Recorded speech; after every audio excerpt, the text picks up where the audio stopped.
Police in Illinois searched for a killer who was careful enough not to leave fingerprints, but who didn't bother to mask his identity. This is how a forensic scientist with some fancy footwork identified a perpetrator when not one, but two eyewitnesses could not.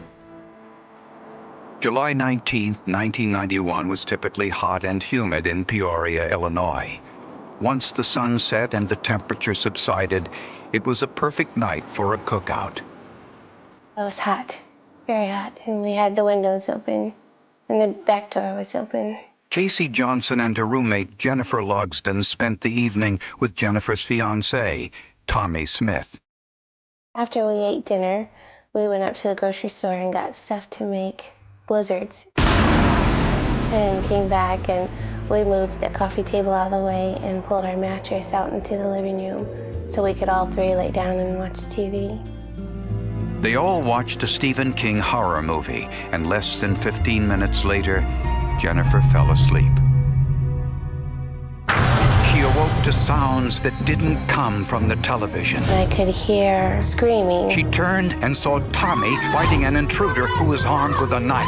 Casey ran to the phone to call police. I can't hear you. You need to stop. Before police arrived, the intruder wounded Tommy. Then, he went after Jennifer. I just kept screaming as loud as I could. He just kept stabbing me all over. What's going on?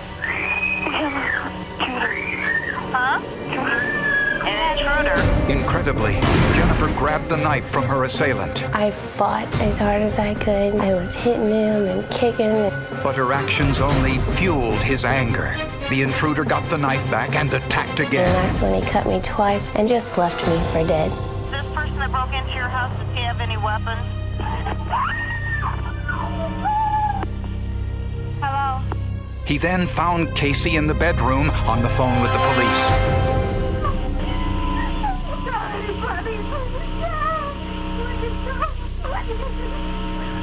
Hello? Jennifer managed to run to a neighbor's home for help. I can't move. My throat is slit. Who are you? A lot of blood. Can you describe this person that did it? No, I can't. How about maybe what he was wearing? I don't remember. When the police arrived, the intruder was gone. I told the police I knew I was dying, but go and save Tommy and Casey. But it was too late for 21-year-old Tommy Smith. He was pronounced dead at the scene. Jennifer and Casey were rushed to St. Francis Medical Center. My father came to get me at work, and he told me that Tommy had been killed. And I immediately freaked out in disbelief, no, it wasn't him, not Tommy. And it wasn't soon after that it finally sunk in that, he was killed. Tommy Smith's actions were quite heroic. He took it upon himself to apprehend the suspect and put him in a chair and stand over top of him, hold him there until the police arrived. And in doing so, he sacrificed his life. I don't think Tommy could have ever lived with one of them getting killed, and especially Jennifer. Police hoped the two girls would be able to identify their attacker.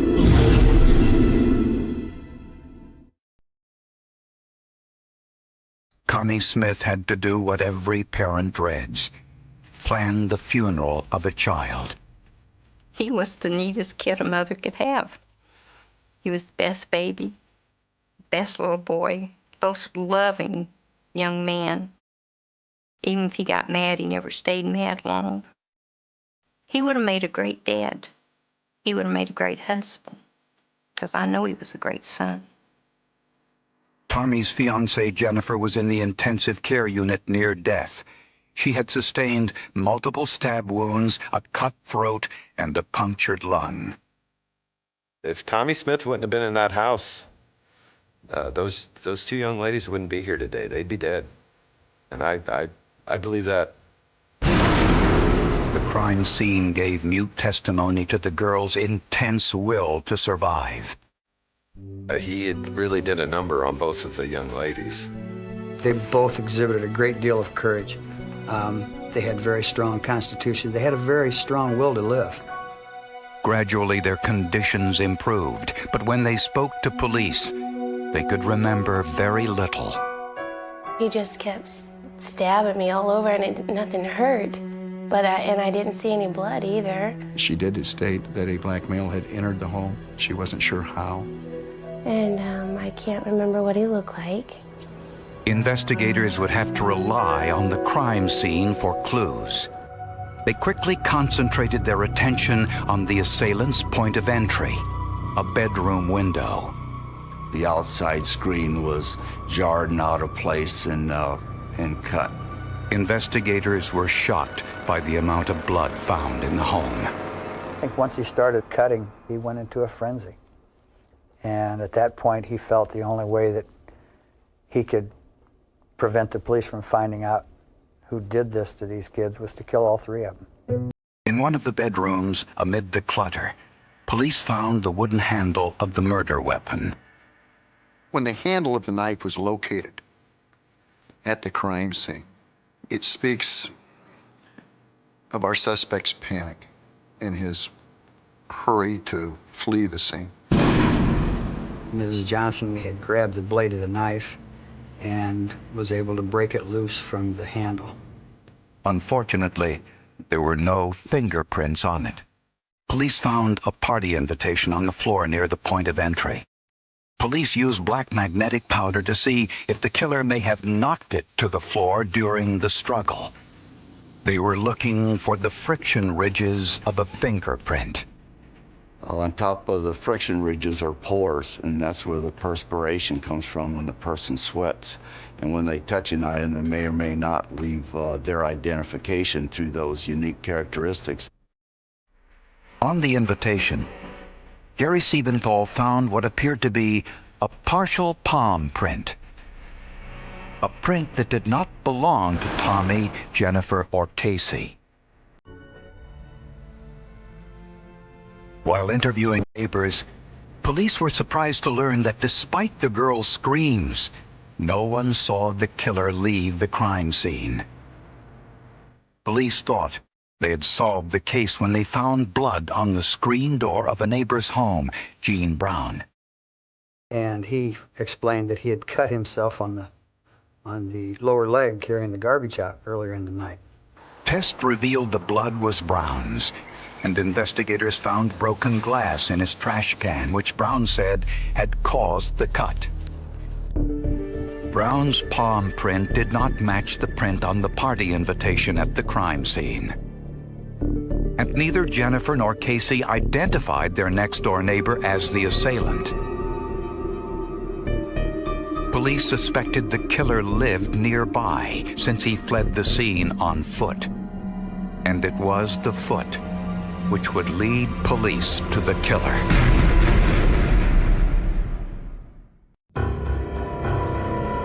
Gary Siebenthal refused to give up in the search for Tommy Smith's killer. In reviewing the case, Siebenthal recalled something Jennifer and Casey had both remembered about the intruder. I ended up taking the knife away from him because he had socks wrapped around his hand. She did describe him as wearing, she thought, khaki shorts. He was also described as being a black male, approximately 6'1", slim build, with a mustache. And the girls remembered something else. The intruder was barefoot.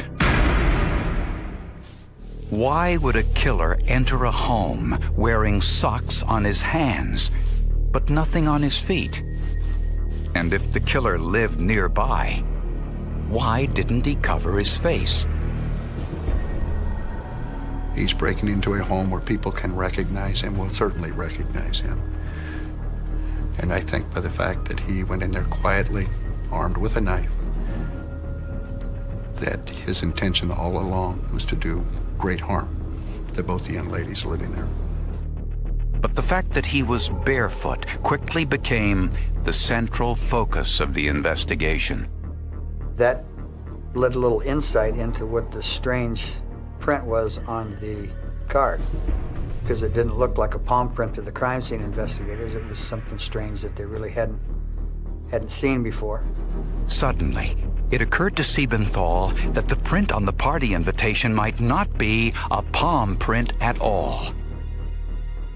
If you look at certain parts of the palm, they can mimic parts of the foot because they have the same characteristics. They have dots, short ridges, and bifurcations and trifurcations.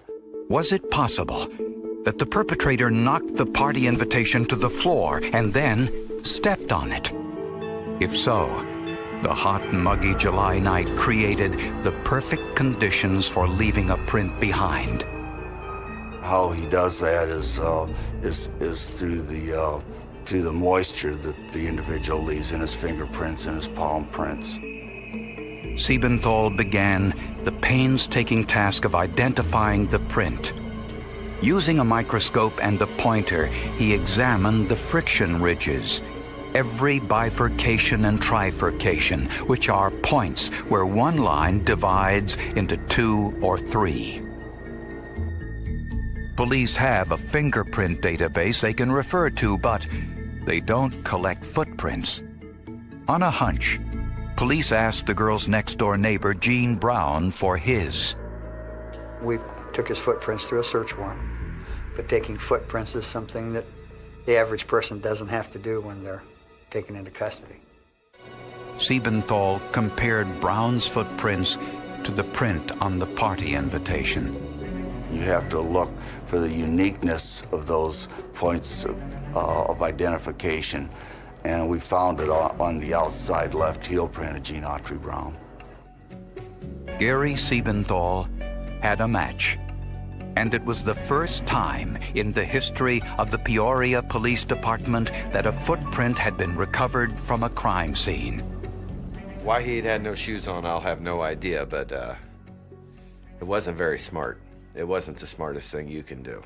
The average person doesn't realize that their footprints, in fact, are inherent to that particular person. They are as individualistic as fingerprints are. So, you know, he would have been as well off to leave the socks on his feet and put another pair on his hands.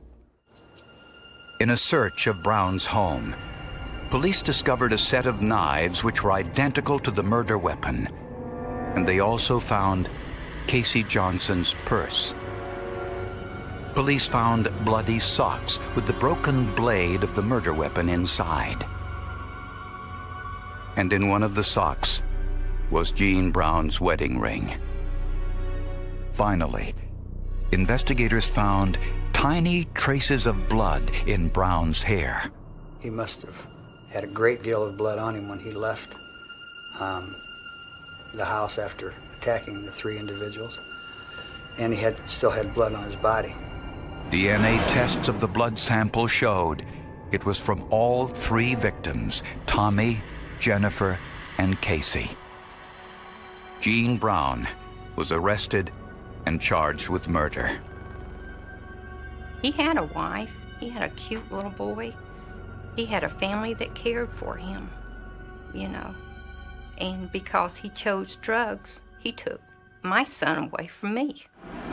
When you entered the house and started across the bedroom towards the door leading... I didn't see anyone till I got in the living room.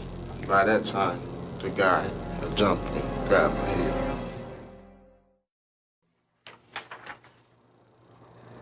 Do you understand that you have the right to remain silent and you do not have to talk to me or answer any questions unless you voluntarily choose to do so? Correct. When police confronted Gene Brown with the mountain of evidence against him for the murder of 21-year-old Tommy Smith and the attacks on Jennifer Logston and Casey Johnson, he confessed. Did you stab him with the knife? I can't say I stabbed him. So I don't know. We was struggling. It was more or less, he was trying to get the knife and I was trying to keep the knife, and at the same time, he was being cut. Did you and he struggle for any length of time? I'd say about 45 seconds. What ended the struggle? He walked away and fell to the floor. Brown admitted using crack cocaine on the day of the attack.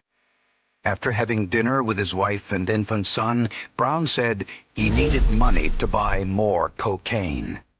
Went to bed, got up, put my clothes on, went next door. He removed his shoes so he could walk quietly and used his socks to cover his hands to make sure he didn't leave any fingerprints. He entered the victim's home through an open window by removing the screen.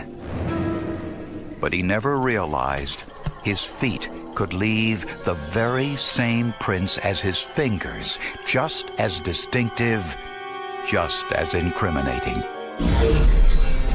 Tommy Smith fought valiantly, but was no match for Brown's knife.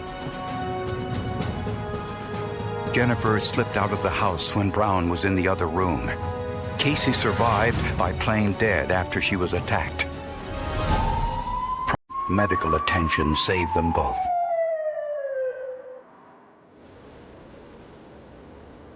Tommy Smith's best friend still struggles with the absurdity of it all. It disgusted me that somebody would take a life like that for $1 so he could go get high. It was very, very senseless, a very senseless act. You know, losing him so early, what made it bearable was he had 20 years and he enjoyed every one of them. He knew how to enjoy life. Despite his confession, there are still parts of Brown's story detectives don't believe. As exact as you can. Jennifer and Casey lived next door.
Could not stand the thought of another mother standing over a casket with her son, so cold, and another family going through what this family's went through, you know. Having a son in prison for the rest of his life is bad, but nothing is worse than burying one. I don't really know where to begin. I don't know why this happened, but it did. And all the time I've been sitting there talking to you guys, I wish there was a way that I could take it back. But it's done. He would express remorse and state how sorry he was that this thing had happened. But at the same time, he would protect himself by not being able to recall just what had occurred. It didn't happen. And I'm still asking myself why. I don't know why. Jennifer Lugsden is now married with children, but she still lives with emotional and physical scars from that attack. He said he was sorry. He didn't mean to do it. And I can't forgive him yet. Yeah, I think he got what he deserved. When you get caught doing something, you say, I'm sorry. Would you say you're sorry if you didn't get caught? I say, I don't know. I don't believe that. If Gene Brown hadn't gone barefoot that night, investigators wouldn't have recovered the valuable footprint that placed him at the crime scene. Well, I think it's the greatest irony of all, to be so smart and get caught. It just goes to show you the best laid plans of mice or men. You know, he in fact tried to go in barefoot so that he would be quiet and be able to move through the house quietly, and in fact left behind, you know, a tremendous piece of evidence. When you're able to point out to your suspect that they, in fact, are the best witness that we have against themselves. And in the case of this particular footprint that was left, he did seal his own fate. An affluent young woman was found dead in her home while her husband was off on a sailing trip. Police uncovered allegations of sex parties and wife swapping. But it was an old movie, an overheard telephone call, and an air conditioner that cracked the case. Ed and Ellen Sherman lived in Niantic, Connecticut for the entire 16 years of their marriage. Ed taught business at a local community college and was a member of Mensa, an organization for people with exceptionally high IQs. Ellen was 5.5 months pregnant and worked in the family publishing business. Ellen Sherman was a sweetheart. Everybody that met Ellen just adored her. She had a smile and a friendly hello for everyone. On a Friday night in August of 1985, Ed left for a week-long sailing trip with 4 friends. They are always fun. Yeah, we always have a great time. And that's great sailing from Maine down. We stop at the Vineyard in Nantucket and what have you. Boys' night out type thing. On Sunday afternoon, 2 days into the trip, Ed called his pregnant wife to make sure she was okay. After numerous calls went unanswered, Ed contacted Len Fredrickson, a good friend of the couple, and asked him to check on Ellen. I got over there when it was just starting to get dark, and I could hear the air conditioner running in the house. The lights were on the inside and the outside. I checked all the doors. They were locked. It was locked up, which was very strange because they always left the house open. I used to kid Ellen about, you're going to come home some night and there'll be nothing left in your house. No one answered the door, so Fredrickson entered the home through an unlocked window. Inside was the family dog. He called for Ellen, but there was no answer. Ellen. Upstairs, he opened the bedroom door and found Ellen's lifeless body on the bed. I had no idea what had happened. I didn't think that she'd been murdered. Why would I think that anybody would murder this wonderful person? It appeared at first glance as if she were the subject of a sexual assault, and her night clothing was on the floor, and her underwear and the bedding. Red ligature marks around Ellen's neck indicated strangulation. The medical examiner determined that the murder occurred sometime Saturday night or early Sunday morning based on rigor mortis, the temporary stiffening of the body after death. The lines on her fingernails were evidence they had been bent backwards. Could be because during the strangulation, victim tried to keep themselves free. And meanwhile, trying to struggle with the perpetrator may scratch the floor. Police found no signs of forced entry, and no valuables were missing, which ruled out robbery. Using a ship-to-shore radio, a policeman gave Ed Sherman the bad news.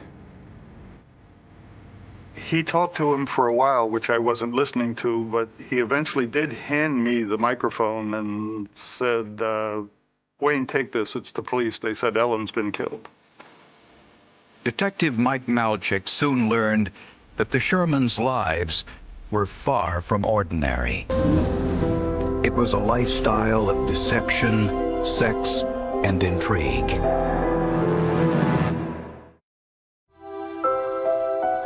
The medical examiner estimated that Ellen Sherman was murdered sometime over the weekend while her husband was sailing in the Atlantic Ocean with friends. Ed Sherman told investigators that he last spoke with his wife on Friday night from his friend's house. They said that Mr. Sherman did get on the phone when he's telling his wife, go to the bank to make this deposit, all these different things. And Ed Sherman was unusually candid about their sex life. If you had to describe your marriage, what type of a marriage would you say you had? Unusual. Okay. In what sense? I've been having an affair with another woman for a number of years, and Ellen has been accepting of it up until relatively recently. And the girlfriend had a child, and it was his child. The woman was Ed's.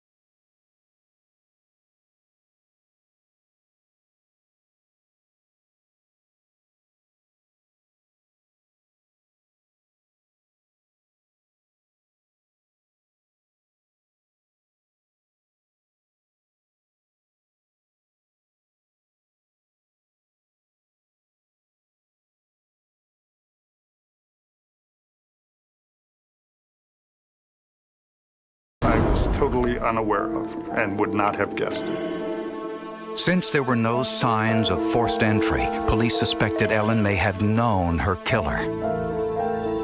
From downstairs to upstairs, everything in proper order. No sign of a ransack or violent struggles. If a foreign intruder, usually we see some sign of struggle. Dr. Henry Lee, at the time the director of Connecticut's crime lab, was called in to assist investigators.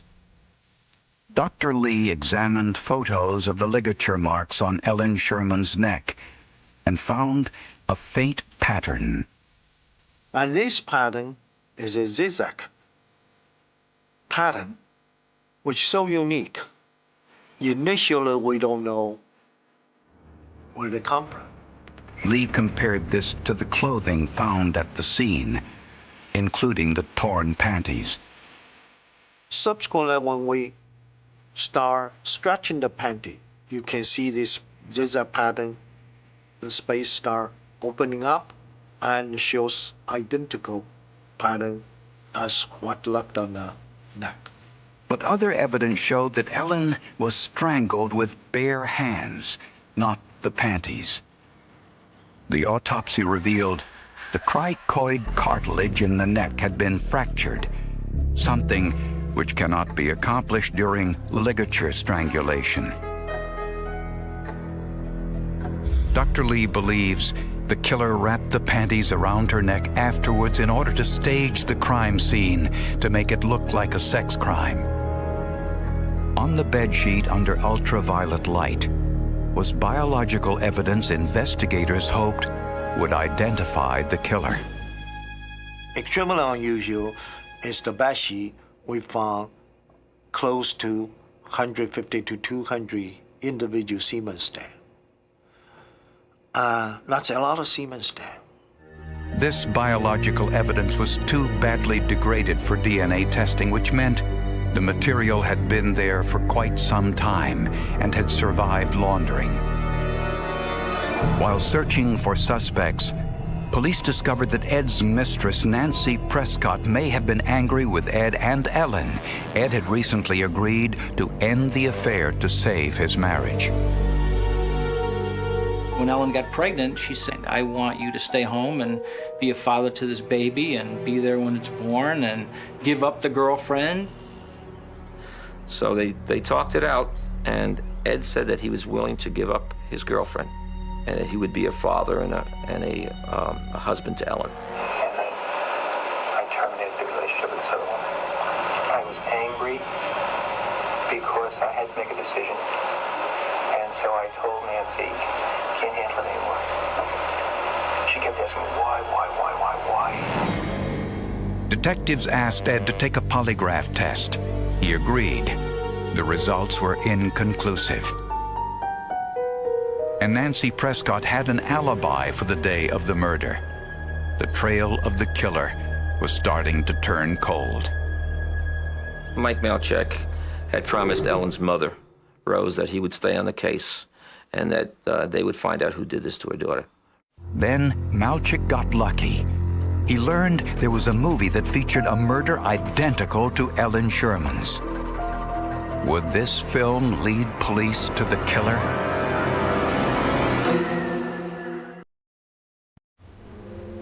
Initially, police didn't consider Ed Sherman a suspect in his wife's murder, since he was on a sailboat in the Atlantic Ocean the day she died. This case is in the middle of the ocean. Have perfect alibi. A four witness. Time of the death become very important in many homicide investigations because that result, time of the death, you can impeach a witness statement or suspect statement or collaborate with the suspect statement. However, time of the death is a difficult area. Rigor mortis is one way to estimate the time of death. This is what a body looks like when rigor mortis occurs. A stiffening of the entire body that lasts between 12 and 24 hours after death. When Ellen's body was discovered, it was in the final stages of rigor mortis and becoming more pliable. In looking through the investigator's report, Dr. Lee discovered an important clue. It was something Len Fredrickson said when he found Ellen's body. It was like open a freezer almost. The air conditioner was going full blast. The person later described it as being extremely cold in the room, colder than a normal person would have their air conditioner on. A freezing cold room will slow decomposition and the progress of rigor mortis. This meant that Ellen Sherman's murder could have occurred earlier than originally estimated. Here it's clear. The time of the death is definite, not Sunday. Although we don't know exactly hours, every indicator pointed out it's Friday sometime.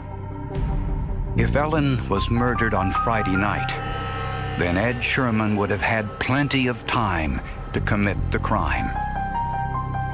Police also learned that Sherman was wearing long pants and a long sleeve shirt on the sailing trip in August.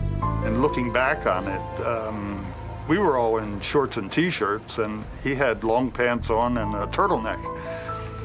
I never saw him on the boat with short sleeves on. Since Ellen's fingernails had been damaged, police suspected that Ed might have been hiding scratch marks. Ed vigorously denied this and insisted his wife was alive when he left. He said he even spoke to her from his friend's home by telephone in front of witnesses. If true, Ed couldn't have been the killer. Have a good weekend. But Ed wasn't the only one listening in to that conversation. His friend's daughter was too. She picked up and was getting ready to make a call, I guess. She said, well, I heard Mr. Sherman talking on the phone. And she says, well, I was on the other end, and it was just ringing and ringing, and I heard him saying, I love you too, and there was nobody there. And they said, why didn't you hang up? And she said, well, I thought it was very unusual because he was talking to a ringing phone. It's 5 minutes after he leaves his house, he fakes a phone call to his wife. I mean, that's hard to explain. Little did he know that, some 9-year-old girl was going to bring him down. He wasn't as smart as he thought he was. And there was another interesting development. A witness told police that she had run into Ed on the morning of his sailing trip. During the conversation, Ed recommended she watch a movie he particularly enjoyed called Blackout.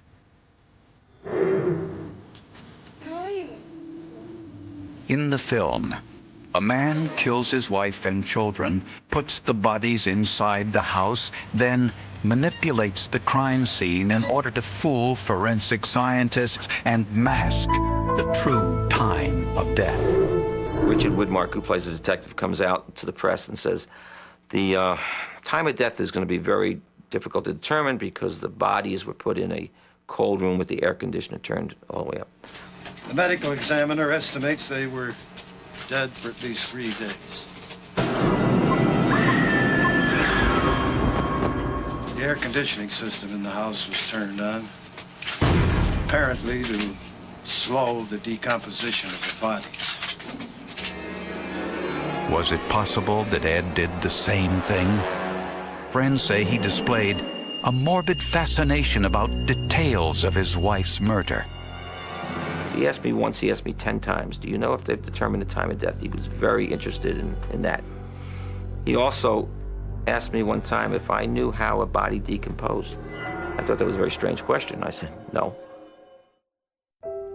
Truth is absolutely stranger than fiction. I mean, there are so many things that happen in real life that there's no need to make anything up. I mean, it's awful.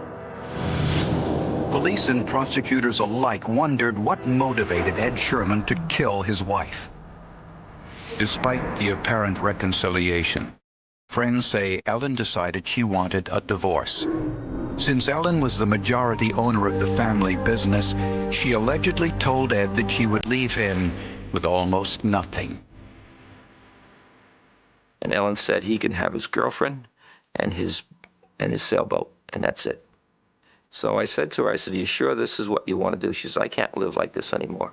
She says, he's never going to be a husband and a father to our children. He's always going to have this double life. Prosecutors believe that Ed Sherman carefully planned his wife's murder. The couple had a light dinner, and then, while Ellen was changing her clothes in the bedroom, prosecutors say Ed strangled her to death.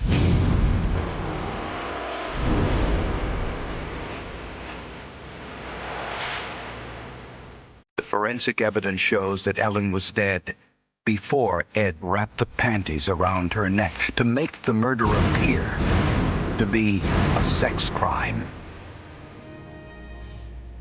Inspired by the movie Blackout, he set the air conditioner to its coldest setting, closed the door, and left for the sailing trip around 7 p.m. Later that night, to cement his alibi, he staged the call to his wife in front of his friends, not knowing his friend's daughter was listening in. Sherman called Len Fredrickson from the sailboat on Sunday evening, asking him to check on his wife, hoping the cold temperature of the bedroom would mask the true time of death, just like the movie. It fooled forensic scientists, but only for a while. Of course, witness play an important factor. The first person discovered the body, feel the temperature cold. The young lady listen on the phone. Of course, no, he's lying. By signs, we fill the gap. Shows something is impossible. The time of the death Sunday is impossible. Then we show what's more probable, a Friday. Then we show the weapon and the motive. He almost got away. Very close. Detective Malchik arrested Ed Sherman for murder. He knew that I knew that he was the one that had murdered his wife. And when he saw me, he looked at me, and I just walked in. I was the first one in, and he looked over, and I said, Ed, it's time. And he turned white. He started to sweat, and he knew it was time. And the forensic evidence mattered most to jurors. During deliberations, they asked to hear again the testimony of Dr. Lee and the medical examiner, particularly on the time of death. One of the jurors said that it boiled down to the fact that they figured he had the time and the opportunity and the motive. 6 years after his wife's death, the jury found Ed Sherman guilty of first-degree murder, and he was sentenced to 50 years in prison. While Ed Sherman never admitted guilt, he did show some remorse. He said she deserved a better lifestyle, and he apologized for leading such an indulgent lifestyle. And then he said, "I do not know who killed Ellen." After spending only 3 years in prison, Ed Sherman died of a heart attack at the age of 52. He was a very bright individual, high IQ, and liked to make people know that he was smarter than you. That's the way he made me feel. And I've heard the same from other people. Ed thought he could have whatever Ed wanted. He's got to be an awful cold person to be able to do that. That's a hands-on crime. And she's pregnant with his own child, and it is a son. So he's a cold, calculating person. Doesn't deserve any sympathy from anybody. But Sherman was not smarter than the detectives and scientists who investigated the case. In all my years of doing this, I've never seen a case where a body was placed in an air-conditioned room and it was turned up to the maximum degree to apparently throw off the time of death. This case demonstrates how important the teamwork. Detectives, witness, scientists will work together, did not give up. Arizona 1990 cold case solved. Hidden DNA match stuns entire county. The desert had been silent for 30 years. But on a cold morning in Arizona, inside a forgotten evidence room buried beneath layers of dust and old case files, one tiny piece of the past was about to speak. A single DNA match. A result nobody expected. A name investigators had never imagined seeing. And a cold case that had haunted an entire county since 1990 was suddenly alive again. For decades, the question remained unanswered. Who was responsible? Why did the truth disappear? And how could someone walk away from a crime that left a community terrified for generations? In 1990, the small desert communities of Arizona were places where people trusted their neighbors. Front doors were often left unlocked. Families gathered under the orange glow of summer sunsets. Local businesses knew every customer by name. The streets were quiet. The nights were calm. Until one disappearance shattered that sense of safety forever. Her name was Emily Carter. She was 27 years old, a young woman known throughout the county for her kindness, her determination, and the way she always stopped to help people who needed it. On the evening of September 14, 1990, Emily left her workplace just after sunset. A normal day, a normal routine, a familiar road home, but she never arrived. At first, nobody believed anything terrible had happened. Friends assumed she had stayed somewhere overnight. Family members thought maybe her car had broken down. Police initially treated it as a missing person case. But as the hours turned into days, the fear began spreading. Because Emily was not the kind of person who disappeared. She answered phone calls. She kept appointments. She always told someone where she was going. The silence was the first warning sign. 3 days after her disappearance, investigators found her abandoned vehicle on a remote stretch of desert road outside the county limits. The car was locked. Her belongings were still inside. Her purse, her identification, her personal items. Everything appeared untouched, except for one detail. The driver's seat was pulled back, as if someone else had been sitting there. The discovery transformed the investigation instantly. This was no longer a missing person case. Something had happened. Something someone wanted hidden.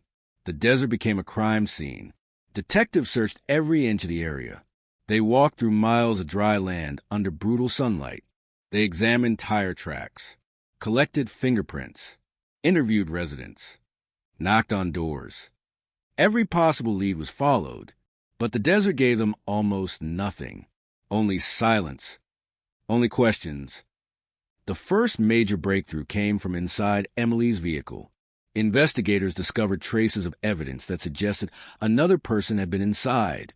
A partial fingerprint, a small piece of material, a few details that hinted at a struggle, but none of it was enough. The fingerprint was incomplete. The sample was too damaged. Technology in 1990 had limitations that investigators could not overcome. The evidence went into storage. The file went onto a shelf. And slowly, the case became another name in a growing list of unsolved crimes. A cold case. A mystery frozen in time. Years passed. The county changed. Buildings were constructed. Families moved away. Children who were young when Emily vanished became adults. But the memory never disappeared. Her family continued searching for answers. Every anniversary brought the same painful question. Would they ever know what happened? Would anyone ever be held responsible? For investigators, the case became a painful reminder of unfinished work. Detective Mark Reynolds, one of the original investigators, never forgot the file. Even after retirement, he kept a copy of Emily's photograph in his office. Not because he believed a miracle would happen, but because he believed someone, somewhere, knew the truth. And secrets have a way of surviving. Then came the technology that changed everything. Decades after Emily disappeared, forensic science advanced beyond anything investigators in 1990 could have imagined. Old evidence was being reopened across the country. Cold cases that had remained frozen for decades were suddenly moving again. DNA analysis was rewriting history. Tiny biological traces once considered useless were becoming powerful evidence. And in Arizona, investigators decided to take another look at Emily Carter's case. The original evidence was carefully removed from storage. Every item was examined again. Every report was reviewed. Every forgotten detail was questioned, because sometimes the answer is not hidden in a new discovery. Sometimes it is hidden in something everyone already saw. But nobody could understand. The fingerprint became the focus. The same fingerprint detectives had studied decades earlier. The same partial print that once led nowhere. Now, with new technology, experts believe they might be able to extract more information. The evidence was sent to a modern forensic laboratory. The process was slow, precise, unforgiving. Scientists examined the old sample under advanced equipment. They compared patterns. They analyzed biological material. They searched databases. For months, there was no response. No match. No suspect. No breakthrough. Until one morning, a notification appeared. A match had been found. The room went silent. Because the name connected to the evidence was not random. It was someone who had lived in the area in 1990. Someone investigators had never considered a suspect. Someone whose connection to the case had remained invisible for 30 years. The cold case was no longer cold. A hidden piece of the past had finally opened the door. And when detectives looked deeper into the man behind the DNA match, they discovered a story filled with unanswered questions, forgotten relationships, and a connection to Emily Carter's final days that would shock the entire county. For 30 years, the evidence had been waiting. The desert had been waiting. And now, the truth was beginning to rise from the place where everyone thought it had been buried forever.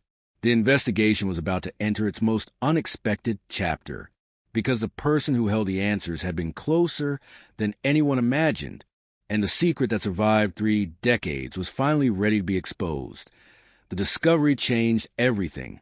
For 3 decades, Emily Carter's name had existed inside a cold case file surrounded by unanswered questions, a photograph, a missing person report, a vehicle abandoned under the Arizona sun, a family waiting for a phone call that never came. But now, for the first time in years, investigators had something they had never possessed before: a direction, a name, a connection. The DNA match belonged to Daniel Whitmore, a man who had lived in the same county during the summer of 1990, a man whose name had never appeared in the original investigation. a man who, according to public records, had crossed paths with Emily Carter shortly before she vanished. The discovery sent shockwaves through the county. Residents who had spent decades wondering what happened suddenly found themselves asking a different question. How had someone connected to the case remained invisible for so long? The investigators knew one thing immediately. A DNA match was not the end of the investigation. It was a beginning, because a name alone did not explain a crime. It did not reveal motive. It did not reveal opportunity. And it did not answer the most painful question of all. What happened to Emily Carter on that September night in 1990? Detectives reopened every piece of evidence. The old reports, the interviews, the photographs, the handwritten notes from investigators who were no longer alive. They searched through every detail that had been forgotten over the years. And slowly, a pattern began to appear. Daniel Whitmore had lived a quiet life after 1990. At least, that was what most people believed. He was not a famous criminal. He had not appeared in headlines. He had not been publicly linked to violence. He had worked ordinary jobs, maintained ordinary relationships, built an ordinary life. That was what made the discovery so disturbing. The person investigators were now examining was not a stranger hiding in the shadows. He was someone who had blended into the community, someone who had watched the years pass while one family continued to suffer. Detectives began reconstructing Whitmore's life during the time of Emily's disappearance. In 1990, he was 32 years old. He worked as a mechanic at a small repair shop outside town. The shop was located only a few miles from the road where Emily's vehicle was eventually found, a detail investigators immediately considered significant. During the original investigation, police had interviewed employees at several nearby businesses, but Whitmore's name had never stood out. There was no arrest, no accusation, no reason to believe he was involved. At least, not back then. But now, decades later, detectives looked at everything differently. The location, the timing, the evidence, the DNA, all of it pointed toward one uncomfortable possibility. Someone had been missed. The investigators returned to the old crime scene. The desert had changed. New roads had been built. Old landmarks had disappeared. But the emptiness remained. Standing there decades later, detectives tried to imagine what happened that night. A woman driving home. A vehicle stopping on a lonely road. A person approaching. A moment that changed everything. The investigators searched the area again using modern techniques. They examined places that had been overlooked. They studied old maps. They compared satellite images. They searched for anything that could connect Whitmore to the crime. Then came another discovery.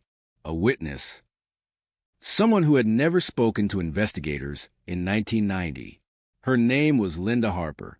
She had lived near the desert road at the time. For years, she believed what she saw that night was meaningless. A small memory. A passing moment. Something she eventually forgot. But when detectives showed her a photograph of Daniel Whitmore, everything changed. Because she remembered a vehicle. A dark pickup truck. Parked near the same area where Emily's car was discovered. And behind the wheel was a man. A man she described as nervous. A man who appeared to be watching the road. At the time, she never reported it. Why would she? In 1990, she had no reason to believe she had witnessed anything connected to a crime. But 30 years later, that forgotten memory suddenly became one of the most important pieces of the investigation. The case that had been silent for decades began moving rapidly. Detectives started building a timeline. Emily left work at approximately 7:15 p.m. Her vehicle was believed to have been abandoned sometime that night. Whitmore's employment records showed he finished work shortly before Emily disappeared. His home was only 20 minutes away. His location, his connection, his DNA. The evidence was creating a picture investigators could no longer ignore. But there was still a problem. Whitmore was not talking. When detectives approached him for an interview, he appeared calm. Almost too calm. He agreed to speak. He answered basic questions. He claimed he barely remembered Emily. He said he had never been involved with her disappearance. And when asked about the DNA evidence, he insisted there had to be a mistake, a coincidence, a misunderstanding. But investigators had spent decades waiting for this moment. They knew the difference between a cold case and a solved case. The evidence had to survive scrutiny. Every claim had to be tested. Every possibility had to be examined. Because after 30 years of uncertainty, they could not afford to get it wrong. The county watched closely as rumors spread. Old newspapers were pulled from archives. Residents began discussing memories they had buried for years. People who had once lived near Emily started coming forward with new information. The past was reopening. And with every new detail, the mystery surrounding that night became darker. Investigators discovered that Whitmore had given conflicting statements about where he was the night Emily vanished. Small differences, tiny inconsistencies, details that might have meant nothing in 1990. But now, combined with DNA evidence, they became impossible to ignore. The man who had lived quietly for 30 years was suddenly at the center of the investigation. The question was no longer whether investigators had found a connection. They had. The question was whether they had finally found the person responsible. And as detectives dug deeper into Daniel Whitmore's history, they uncovered another shocking detail. A detail that had been hidden for decades. A detail that suggested Emily Carter's disappearance was not a random tragedy. It was connected to a secret that someone had spent 30 years trying to keep buried. And the deeper investigators went, the more they realized the cold case that shocked Arizona was about to reveal a truth nobody was prepared to face. The investigation had reached a point nobody in Arizona had expected. After 30 years of silence, the case was moving again. But the deeper detectives looked into Daniel Whitmore's past, the more disturbing the picture became, because the evidence was no longer just pointing toward a person. It was revealing a hidden timeline, a series of moments, a chain of events that had been buried beneath decades of unanswered questions. And at the center of it all was Emily Carter, the woman whose disappearance had haunted an entire county. The woman whose family had spent years searching for a truth they feared they would never find. When investigators reopened the case, they did not just examine Daniel Whitmore. They went back to Emily. They wanted to understand her final days, her final conversations, her final movements. Because every cold case begins with the same question. What was different about that day? What changed? What placed someone in danger when they had been safe only hours before? Detectives interviewed Emily's former co-workers. Many of them remembered the same thing. She was happy that week. Nothing seemed wrong. No signs of fear. No warnings. No indication that she believed someone was following her. But one co-worker remembered something unusual. A conversation Emily had 2 days before she vanished. A conversation she seemed uncomfortable discussing. According to the witness, Emily had mentioned that someone had been asking questions about her. Someone she did not know well. Someone who seemed interested in her personal life. At the time, nobody considered it important. People receive strange questions every day. People meet strangers. People forget small moments. But decades later, investigators looked at that memory differently.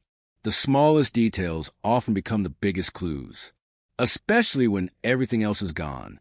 Detectives began searching through old records connected to Daniel Whitmore.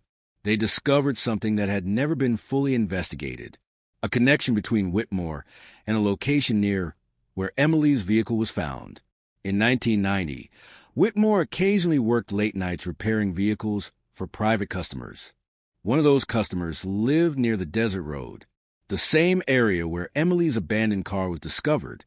The information was not proof, but it created a possibility. And possibilities are where cold cases begin to crack.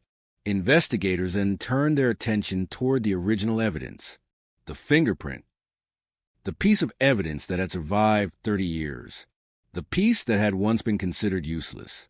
Back in 1990, forensic technology could only tell investigators that the print belonged to an unknown person.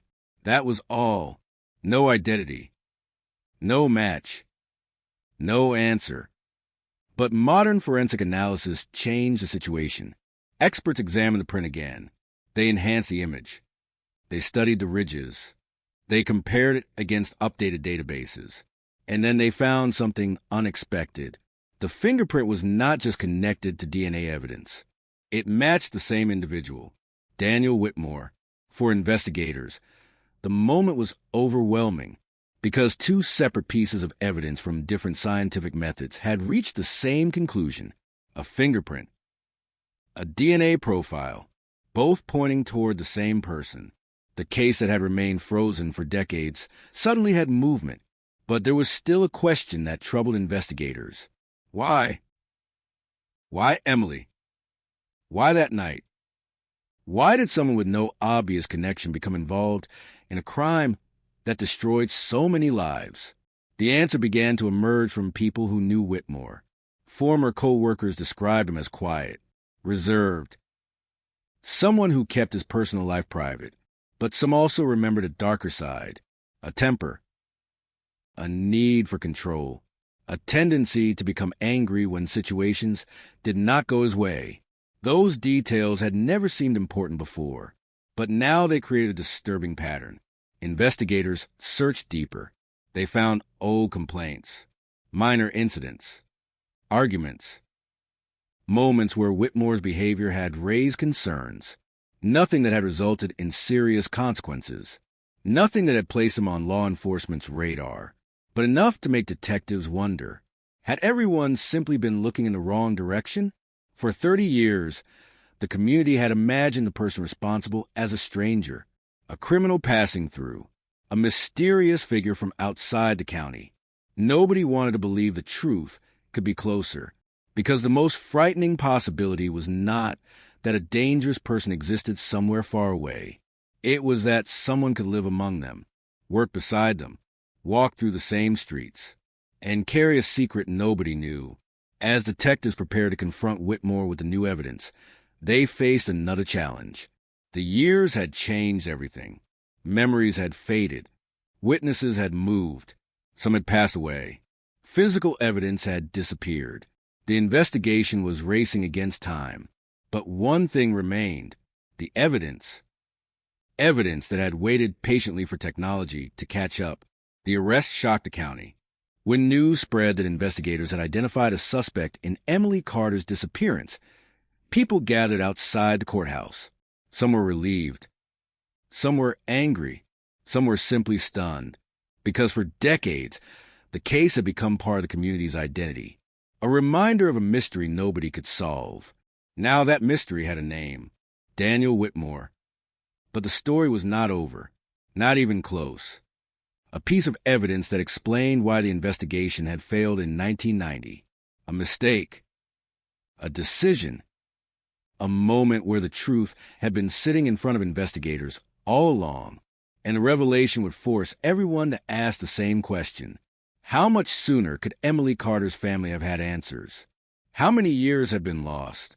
How many birthdays? How many anniversaries? How many nights spent wondering if the truth would ever come? The cold case that had haunted Arizona for 30 years was finally opening. But with every answer came a new wave of pain. Because solving a mystery does not erase the past. It only reveals what happened. And sometimes the truth is more devastating than the silence that came before it. The investigation continued. The evidence grew stronger. And the final pieces of Emily Carter's story were beginning to fall into place. But hidden inside those old files was one last secret. A secret that would change how everyone remembered the night Emily disappeared. The desert wind moved across Arizona like it was carrying the voices of the past. For 30 years, those voices have been trapped inside old police reports, forgotten evidence boxes, and memories that slowly faded with time. But now, the silence was breaking.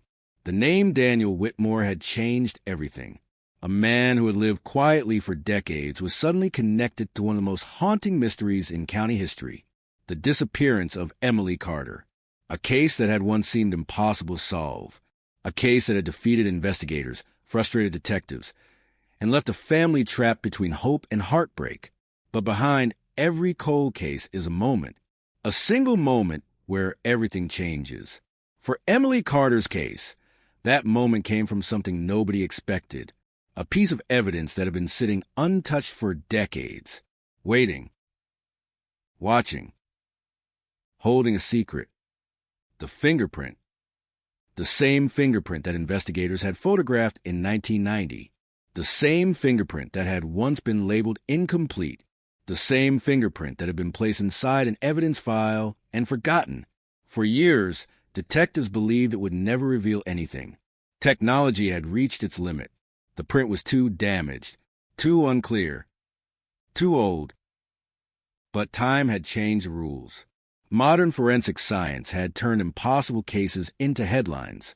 And now, the fingerprint was speaking. When forensic experts compared the enhanced print with Daniel Whitmore's records, the results shocked investigators. The match was undeniable. A hidden connection between the past and the present. A clue that had survived longer than anyone involved in the original investigation could have imagined. But investigators knew they were standing at a dangerous point. A fingerprint could open a door. It could create suspicion. It could change the direction of an investigation. But it could not answer every question. They needed to know why. They needed to understand the events leading up to Emily's disappearance. Because the truth was not only hidden in evidence, it was hidden in the final hours of her life. Detectives rebuilt Emily's timeline minute by minute. They went back to September 14th, 1990. The last day anyone knew where she was. The morning started like any other. Emily arrived at work. She greeted co-workers. She completed her responsibilities. Nothing appeared unusual. Nothing suggested danger was waiting. But investigators discovered one small detail. A detail that had been overlooked for decades. A phone call. According to old workplace records, Emily received a call shortly before leaving.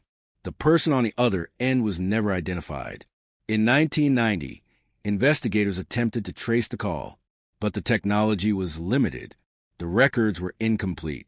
The information disappeared into the thousands of pages inside the case file. For years, nobody knew if that call mattered. But after the DNA discovery, detectives returned to it. They questioned former employees. They searched old phone records. They looked for anyone who might remember. And slowly, a picture began forming. Emily had sounded different after the call. Not afraid, not panicked, but distracted, as if something had changed. One co-worker remembered Emily looking toward the parking lot after hanging up, as if she expected someone to appear. At the time, nobody thought twice. People have strange moments every day. A phone call, a worried expression, a sudden change in mood. But investigators now understood something important. Cold cases are built from details people ignored, moments that seem meaningless, until years later, when they suddenly become impossible to ignore. The investigation turned toward Daniel Whitmore's relationship with Emily. At first, detectives believed they had no connection, but deeper research revealed a surprising discovery. They had met before. Not closely, not publicly, but enough. Whitmore had visited the repair shop, where Emily occasionally brought her vehicle. Records showed his name appearing months before her disappearance. A simple customer interaction, something nobody remembered, something nobody considered important. But now it raised a terrifying possibility. Had Whitmore noticed Emily before that night? Had he watched her routine? Had he learned more about her life than anyone realized? Detectives began searching through Whitmore's background. They discovered he had moved several times after 1990. Each move appeared normal. Each job appeared ordinary. But investigators noticed something unsettling. Every time questions about his past became difficult, Whitmore changed his story. Small changes, minor differences, but enough to create doubt. During his first interview after the DNA discovery, Whitmore insisted he barely knew Emily. He said he remembered seeing her at the repair shop, but claimed their interactions were brief. Nothing unusual, nothing personal. However, detectives discovered another witness, a former employee who remembered something different. The witness claimed Whitmore had asked questions about Emily, questions that seemed unusual, where she lived, what time she usually left work, whether she had family nearby. At the time, nobody reported it. Nobody thought it was suspicious. But now, those questions carried a completely different meaning. The investigation became a race to uncover what happened before the evidence disappeared forever. Detectives located former residents who had lived near the desert road. Some remembered hearing something that night. A vehicle. A loud argument. A sound that disturbed the quiet desert. But memories after 30 years were fragile. Some details were clear. Others were uncertain. And investigators knew they had to separate truth from imagination, because one mistake could destroy the case. One wrong assumption could allow the past to remain buried. Meanwhile, the community watched everything unfold. For decades, Emily's disappearance had been an open wound. Residents remember the fear that spread to the county in 1990. Parents warned their children. Neighbors looked at strangers differently. The disappearance changed the way people saw their own hometown. Now, after 30 years, the possibility of an answer brought mixed emotions. Relief, anger, sadness, and one painful realization: the person responsible may have been living among them all along. The investigation soon uncovered another shocking detail: a hidden connection between Daniel Whitmore and the night Emily vanished. A piece of information that had never appeared in the original reports. A witness statement that had been overlooked. A detail that changed the entire direction of the case. Detectives discovered that Whitmore had contacted someone shortly after Emily disappeared. A conversation that lasted only a few minutes. A conversation that seemed meaningless at the time. But investigators now believed it could explain what happened during the hours after Emily left work. The person who received the call had never been considered important. They had never been treated as part of the investigation. Because in 1990, nobody knew what investigators know now. The smallest connection can become the biggest clue. The past does not disappear. It waits. And as detectives continued digging, they realized Emily Carter's final moments were not lost forever. They were hidden, piece by piece, waiting for someone to put them together. The cold case that had remained unsolved for 3 decades was no longer just a mystery. It was becoming a story of forgotten evidence, a story of missed opportunities, a story of a family that refused to stop searching, and a story of a hidden truth that had survived beneath the Arizona desert sun. But investigators were still missing one final piece, the piece that would explain exactly what happened on that September night. The piece that would finally reveal how Emily Carter disappeared, and why someone spent 30 years trying to make sure nobody ever found out. The investigation had reached a dangerous turning point. After 30 years of unanswered questions, detectives finally had a suspect. But a suspect was not the same as justice. The evidence had opened the door.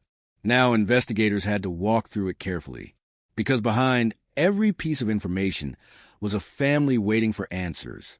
A community waiting for closure, and a woman whose final moments had remained hidden for 3 decades. Emily Carter.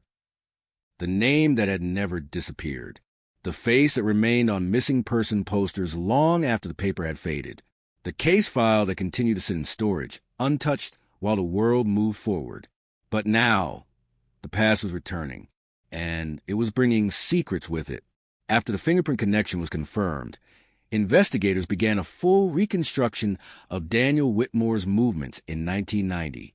They studied his employment records, his financial history, his relationships, his locations.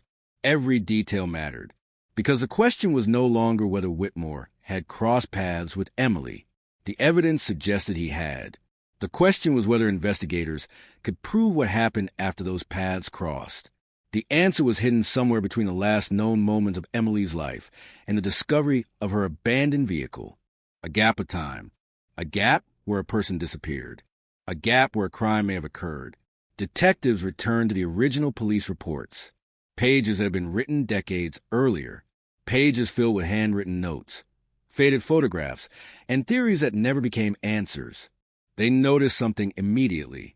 The original investigation had focused heavily on strangers, possible travelers, Unknown criminals passing through the area. People with no connection to Emily. But investigators in 2026 saw the case differently. They followed a new question.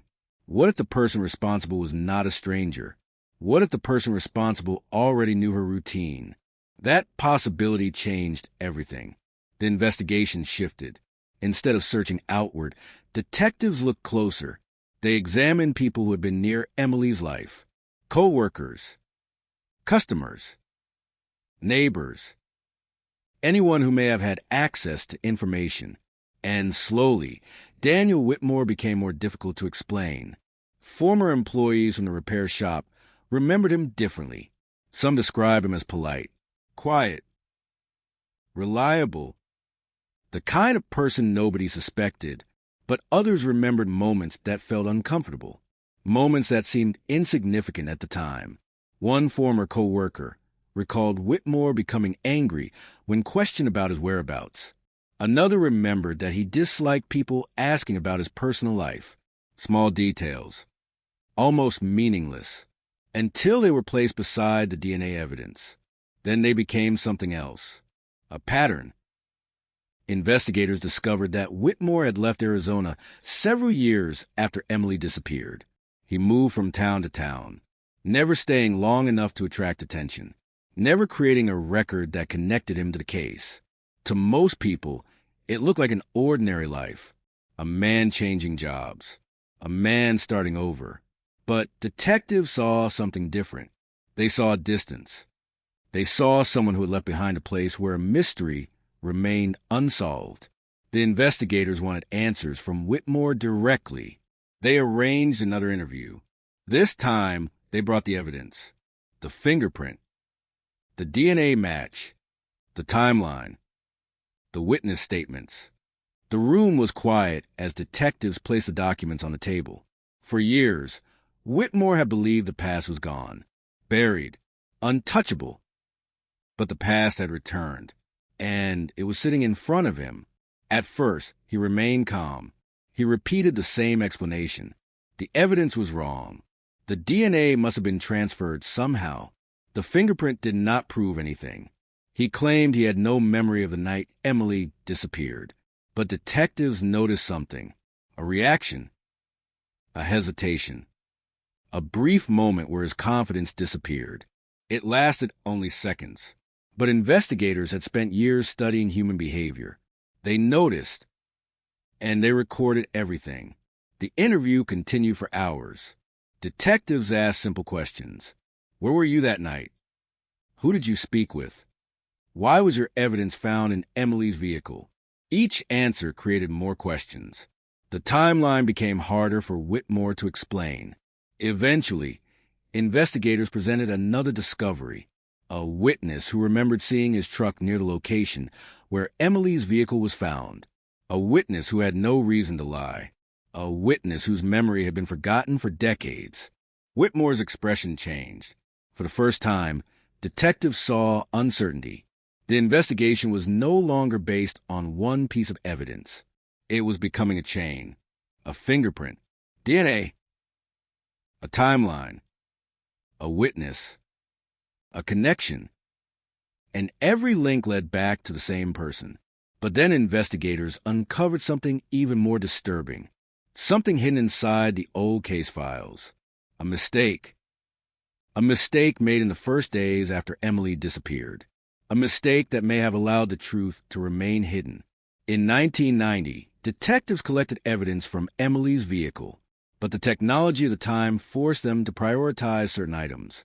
Some evidence was tested. Other evidence was stored. One specific sample was considered too small to analyze. It was placed aside. Forgotten. For 30 years, that sample would later become the key to solving the case. The evidence that nobody thought mattered. The evidence that survived when everything else disappeared. And that discovery raised a painful question. How close had investigators been in 1990? Was the answer always there? Had Emily's family spent 30 years waiting because science simply had not caught up yet? Those questions haunted everyone involved. Because solving a cold case often brings two emotions at the same time. Relief and regret. Relief because the truth is finally coming. Regret because so much time has already been lost. For Emily's family, the announcement was overwhelming. They had spent decades imagining countless possibilities. Some believed she might still be alive. Some held on to hope until the very end. But now, investigators were preparing to reveal a different reality. A reality filled with pain. A reality that would finally explain the mystery. But before the case could go to trial, detectives needed one final confirmation. They needed to know exactly what happened after Emily left work that night. They needed to understand the sequence of events. Because the evidence could identify a person. But the story of that night was still incomplete. And somewhere inside the remaining files was one final clue. A clue that would reveal the hidden connection between Emily Carter and Daniel Whitmore. A clue that had been overlooked for decades. A clue that would transform a missing person case into one of Arizona's most shocking cold case discoveries. The desert had kept its secret for 30 years. But now, the secret was beginning to surface. And the truth waiting beneath, it was more disturbing than anyone expected. The desert had a way of hiding things. For decades, the Arizona landscape had held on to a secret that nobody could uncover. The heat. The endless roads. The empty stretches of land where silence seemed permanent. It had witnessed the final moments of Emily Carter's life, but it had never revealed what happened. Until now, after 30 years, investigators were no longer searching for a missing woman. They were reconstructing a crime. Every piece of evidence pointed toward the same terrifying conclusion. Emily had not vanished by accident. Someone had been there. Someone had left behind traces. And someone had spent decades believing those traces would never be found. Daniel Whitmore. The name that had changed everything. The man whose life had remained untouched while Emily's family lived with uncertainty. But as detectives continued digging, they discovered that the story was far more complicated than a single DNA match. Because cold cases are not solved by one miracle. They are solved by hundreds of forgotten details finally coming together. And in Emily Carter's case, those details were beginning to form a disturbing picture. Investigators returned to the night of September 14th, 1990. The final night Emily was seen alive. They rebuilt every movement, every phone call, every location, every minute. Emily had left work shortly after 7 p.m. Her co-workers remembered her walking toward her vehicle. Nothing appeared unusual. She was not running. She was not afraid. She did not appear to believe she was in danger. But somewhere between that parking lot and the abandoned desert road, everything changed. The question that haunted detectives was simple. Who did Emily expect to meet that night? Because the evidence suggested she was not randomly chosen. The person responsible knew something. They knew where she would be. They knew when she would leave. They knew enough to approach her without immediately causing alarm. That realization changed the entire investigation. This was not just a crime of opportunity. It appeared calculated. And that made Daniel Whitmore's connection even more important. Detectives examined his relationship with Emily again. They discovered that months before her disappearance, Whitmore had serviced Emily's vehicle at the repair shop where he worked. The interaction had been brief. A simple repair. A routine appointment. But investigators discovered something unsettling.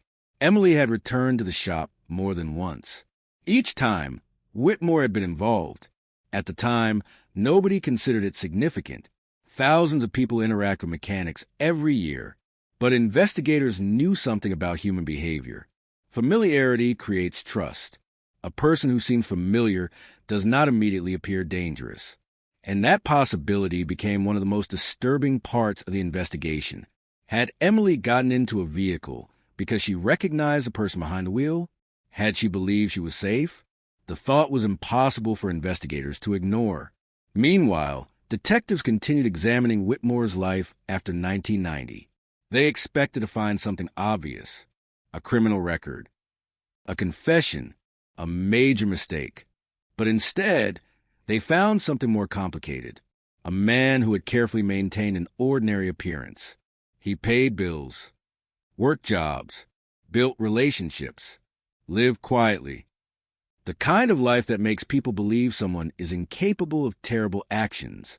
But investigators discovered that Whitmore had another side, a side known only to a few people. Former partners described controlling behavior. Former co-workers described unpredictable anger. People who knew him remembered how quickly his mood could change. Calm one moment, aggressive the next.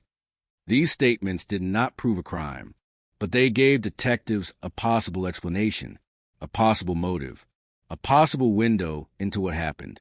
The investigation continued expanding. Detectives located additional witnesses who had never been interviewed in 1990, people who were not considered relevant at the time, people who had moved away and forgotten about the case. One of those witnesses was a former gas station employee. In 1990, he worked near the highway leading toward the desert area where Emily's vehicle was discovered. He remembered a man stopping late that evening, a man who appeared nervous, a man who kept looking toward the road. At the time, it was just another customer, another ordinary night. But when investigators showed him Daniel Whitmore's photograph decades later, his memory returned. The face looked familiar. The truck looked familiar. The timing looked familiar. And suddenly, a forgotten moment from 30 years ago became another piece of the puzzle. The investigation was becoming impossible to ignore. But detectives still face a major challenge. They needed to prove that Whitmore's actions were connected directly to Emily's disappearance. A connection was not enough. Suspicion was not enough. They needed the truth. And the truth was buried inside evidence that had survived longer than anyone expected. The forensic team returned to the original materials. They examined clothing, the vehicle, archive samples, everything that remained. Modern technology allowed them to see what investigators in 1990 could not. Tiny traces, invisible details, pieces of information hidden at a microscopic level. And then another discovery emerged. A second DNA profile. A profile connected to Whitmore. The evidence was stronger than before. The fingerprint was no longer standing alone. The DNA was no longer a single result. Together, they created a timeline that became increasingly difficult to deny. For the first time in 30 years, investigators believed they knew who had been inside Emily's vehicle, who had left evidence behind, who had walked away believing nobody would ever know. The county reacted with shock. People who had lived through Emily's disappearance remembered the fear all over again. The case had never truly left them. It had simply gone quiet. News reports spread quickly. Residents gathered around televisions and phones. The headline was everywhere. Arizona cold case solved.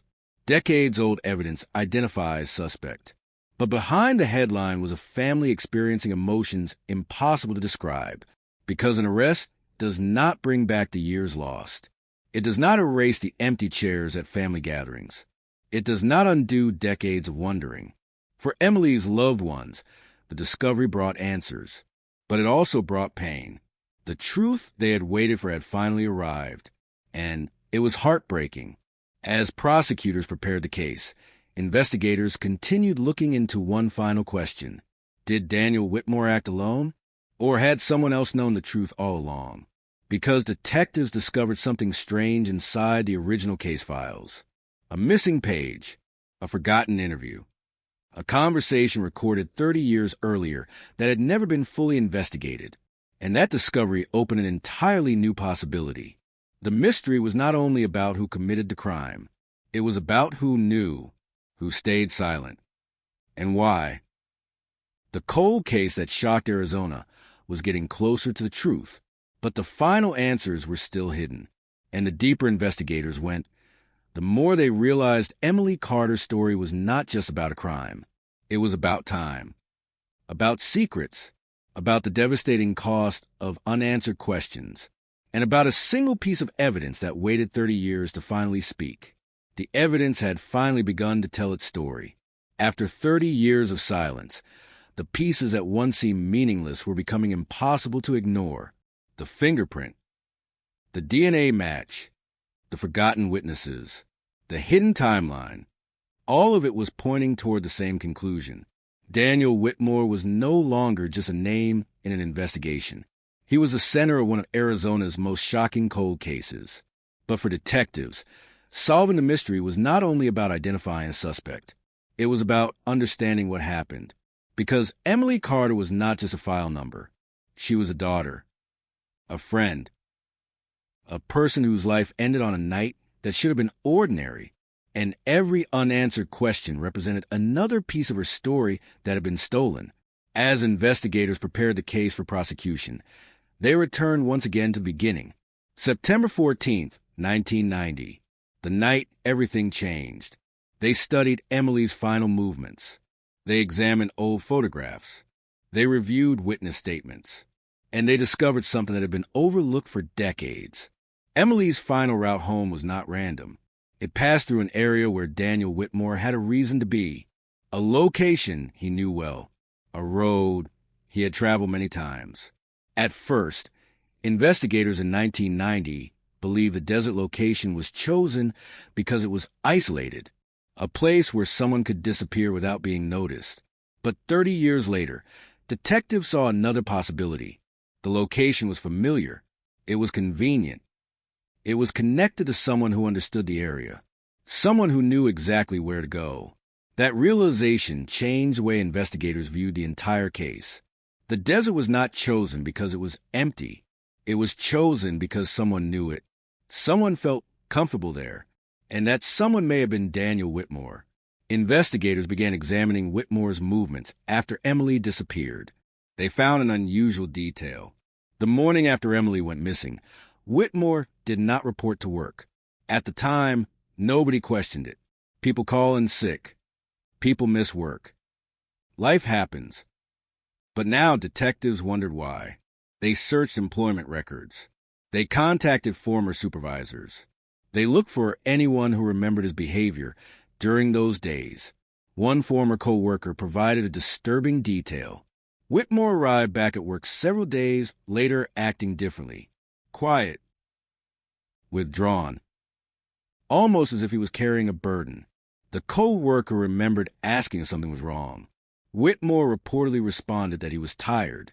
Nothing more. A simple explanation. But decades later, that moment became another unanswered question. What was he really carrying? Fear? Guilt? Or something else? Detectives knew they had to be careful. Human memories can change. People remember events differently over time. But when multiple details begin pointing in the same direction, investigators pay attention, and more details were appearing.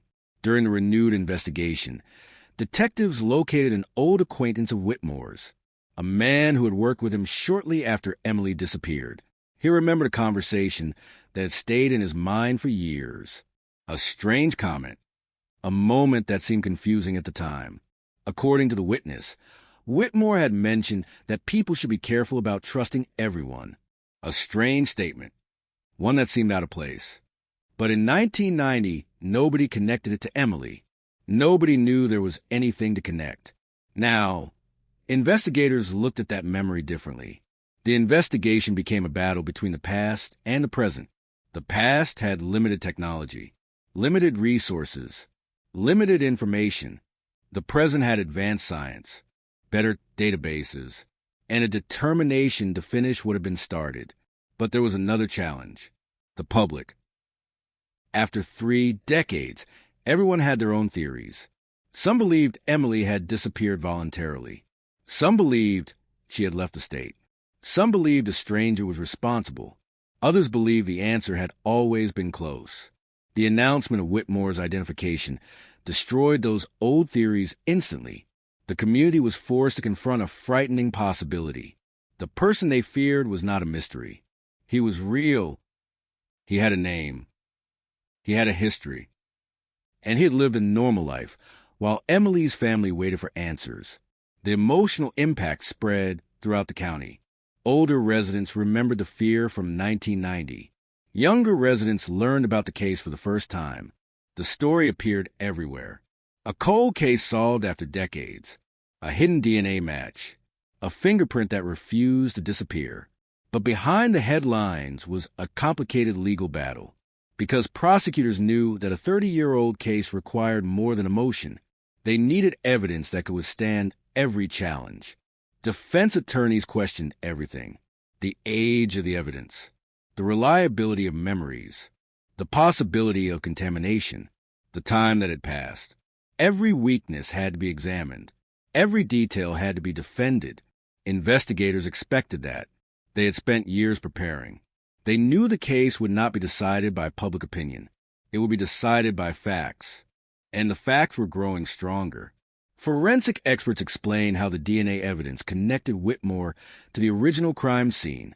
They described how advanced testing had revealed information hidden for decades. They explained how the fingerprint analysis confirmed the connection. A piece of evidence collected when technology was still young had finally reached its full potential. The breakthrough that investigators in 1990 could only dream about had finally arrived.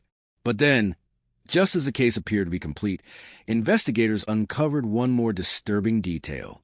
A detail involving another person. Someone who had been interviewed during the original investigation. Someone whose name appeared in the old reports. Someone who had never been considered important. Until now, the discovery raised a terrifying question. Had Daniel Whitmore been hiding the truth alone? Or had someone else known what happened to Emily Carter? Because inside the old case file was a statement that did not match the evidence. A statement that had been accepted for 30 years. A statement that investigators now believe may have changed the entire direction of the original investigation. The cold case was solved. But the mystery was not finished. Not yet, because the final chapter of Emily Carter's story would reveal not only how the crime happened, but how the truth remained hidden for so long. The truth had finally begun to emerge in the shadows. It was about uncovering every hidden decision, every forgotten clue, every moment when the truth came close and then disappeared again. The investigation into Emily Carter's disappearance had reached a new stage. Daniel Whitmore was identified. The evidence was overwhelming. The DNA match, the fingerprint, the witness accounts, the timeline. But detectives knew something was still missing. The final explanation. The complete story of what happened on that September night in 1990. Because after 3 decades, the question remained. How did Emily Carter go from a normal evening at work to becoming the center of Arizona's most haunting mystery? And why did the person responsible believe they would never be caught? Investigators returned to the original crime scene one more time. The desert road looked different now. New signs stood where empty land once stretched for miles. New buildings had appeared in places that had once been untouched. But beneath all those changes, one thing remained. The isolation. The same silence that surrounded Emily's vehicle decades earlier. Detectives stood there imagining the scene. A young woman driving home. A familiar road. A moment where something went terribly wrong. They studied the location, using modern mapping technology. They analyzed distances, travel times, possible routes. And they discovered something that changed the investigation. The place where Emily's vehicle was found was not simply a random dumping location. It was connected to Daniel Whitmore's daily routine. He knew the roads. He knew the area. He knew the places where someone could disappear without immediate discovery. The discovery sent another shock through investigators because it suggested planning, not panic, not a sudden decision. Planning. A person who had thought about what they were doing. A person who believed they understood the environment well enough to escape consequences. But one thing Daniel Whitmore did not understand was time. Time changes everything. Technology changes. People change. But evidence can survive. And that was a mistake that would eventually expose him. The evidence he left behind had waited longer than he ever expected. Meanwhile, investigators continued examining the people connected to Whitmore in 1990. They wanted to know if anyone else had noticed something unusual. They found former neighbors, former coworkers, former acquaintances, people who had lived ordinary lives without realizing they carried pieces of a decades-old puzzle. One former neighbor remembered seeing Whitmore cleaning his truck late at night shortly after Emily disappeared. At the time, it seemed normal. People cleaned their vehicles. People work late. People have routines. But when detectives asked about it 30 years later, the memory felt different. The timing, the behavior, the secrecy. It created another unanswered question. Why was Whitmore cleaning his vehicle at that exact moment? The witness could not provide certainty. But investigators did not need certainty from every single clue. They needed consistency. They needed the pieces to fit. And slowly they did. The investigation also revealed another important detail. Whitmore had changed his appearance and lifestyle several times after leaving Arizona. Different jobs, different locations, different circles of friends. To many people, it looked like normal life, but detectives saw something else. A person constantly moving forward, always leaving the past behind, almost as if he wanted distance between himself and the place where Emily disappeared. But distance could not erase evidence. It could not erase DNA. It could not erase fingerprints. And it could not erase memories forever. The most emotional part of the investigation came when detectives met again with Emily's family. For decades, they had lived between two impossible realities: the fear that Emily was gone forever, and the hope that somehow, somewhere, she was still alive. The announcement that investigators had identified a suspect brought both relief and pain. Her family finally had an answer, but answers can hurt, because the truth they had waited for was not the truth they had hoped for. The years of uncertainty had ended, but the years they lost could never return. Investigators described the moment as one of the most difficult parts of the case, because every cold case has victims beyond the crime itself. The person who was taken, the family left behind, the friends who never stopped wondering, the community that never completely healed. The arrest of Daniel Whitmore reopened all those wounds, but it also brought something that had been missing for 30 years: accountability. As prosecutors prepared their case, they reviewed every piece of evidence again.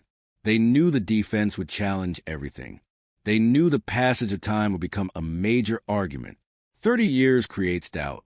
30 years creates questions. But investigators believed the evidence was stronger because it had survived. The DNA had not appeared recently. It had existed since 1990. The fingerprint had not been created recently. It had been collected from the original investigation. The science was new. The evidence was not. That difference became critical. The case was built on the past, strengthened by the present, and prepared for the future. Then investigators discovered the most surprising part of the entire investigation. The original detectives had actually come close, very close. Inside the old files, investigators found notes showing that Whitmore's name had appeared briefly during the early investigation, but the lead was dismissed, not because detectives ignored it, not because they failed, but because they lacked the information they needed. There was no DNA match, no database connection, no technology capable of confirming what modern science could reveal. The clue existed, but it had no voice.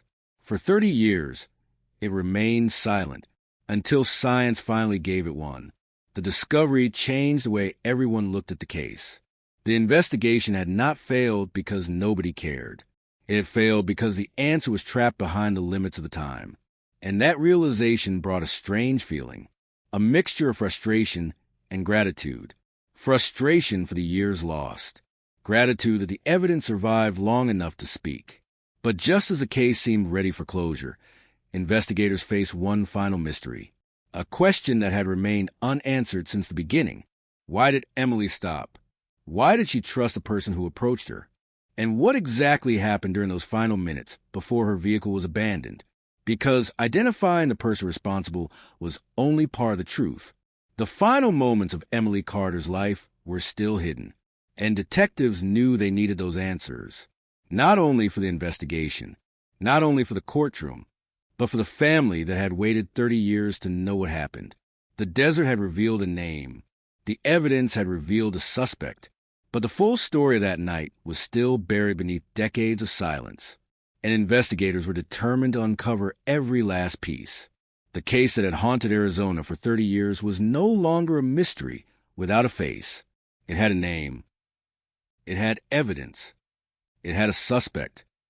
But for everyone who had followed Emily Carter's disappearance since 1990, one question remained heavier than all the others.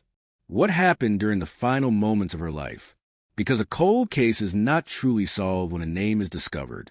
It is solved when the story is finally understood, when the unanswered questions stop echoing, when the family left behind can finally close a chapter that has remained open for decades. And for Emily Carter's family, that moment was still waiting. Investigators knew the timeline had to be reconstructed with absolute precision. 30 years had passed. Memories had faded. People had moved away. Some witnesses were no longer alive, but the evidence remained.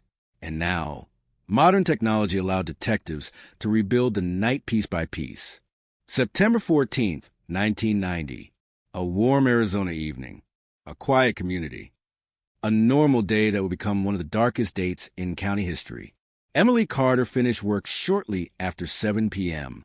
Security records from nearby businesses confirmed the approximate timeline. Witnesses remembered seeing her walking toward her vehicle. She appeared calm. She appeared normal. There was no sign that she believed danger was near. That detail became one of the most important parts of the investigation, because detectives believed Emily knew something about the person who approached her. She was not running. She was not trying to escape. She was not reacting like someone facing a stranger. That meant trust may have been involved. And trust changes everything. Investigators returned to Daniel Whitmore's connection with Emily. The more they looked, the clearer the pattern became. He was not a random person who appeared out of nowhere. He had been near her life before. He had interacted with her. He knew where she went. He knew her vehicle. He knew enough about her routine to avoid creating immediate suspicion. That possibility disturbed investigators, because the most dangerous person is not always the person hiding in the darkness. Sometimes it is the person standing in plain sight, someone familiar, someone who does not immediately appear threatening. The forensic team continued examining the evidence recovered from Emily's vehicle. The vehicle had become the center of the investigation, a silent witness that had waited 3 decades to reveal what happened inside. The fingerprint, the DNA, the traces left behind. Every piece told the same story. Someone else had been there. Someone else had touched the vehicle. Someone else had left behind evidence. Evidence that would eventually destroy the perfect illusion of a forgotten crime. Investigators also uncovered another important detail. Daniel Whitmore had changed his story several times over the years. At first, he claimed he barely remembered Emily. Later, he admitted they had spoken occasionally. Then he suggested their interactions were more frequent but still insignificant. The changes were small, but detectives noticed, because innocent people usually remember important events consistently, especially when those events involve a person who disappeared. Whitmore's explanations became harder to accept, and as pressure increased, investigators began looking at his behavior after Emily vanished. They found that Whitmore had not reacted like someone surprised by a disappearance. He had not joined searches.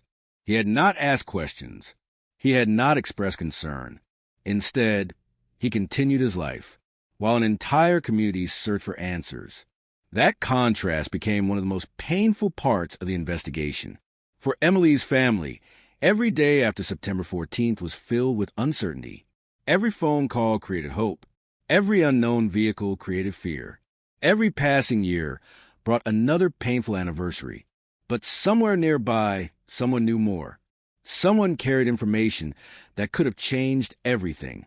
The investigation eventually led detectives to another forgotten witness.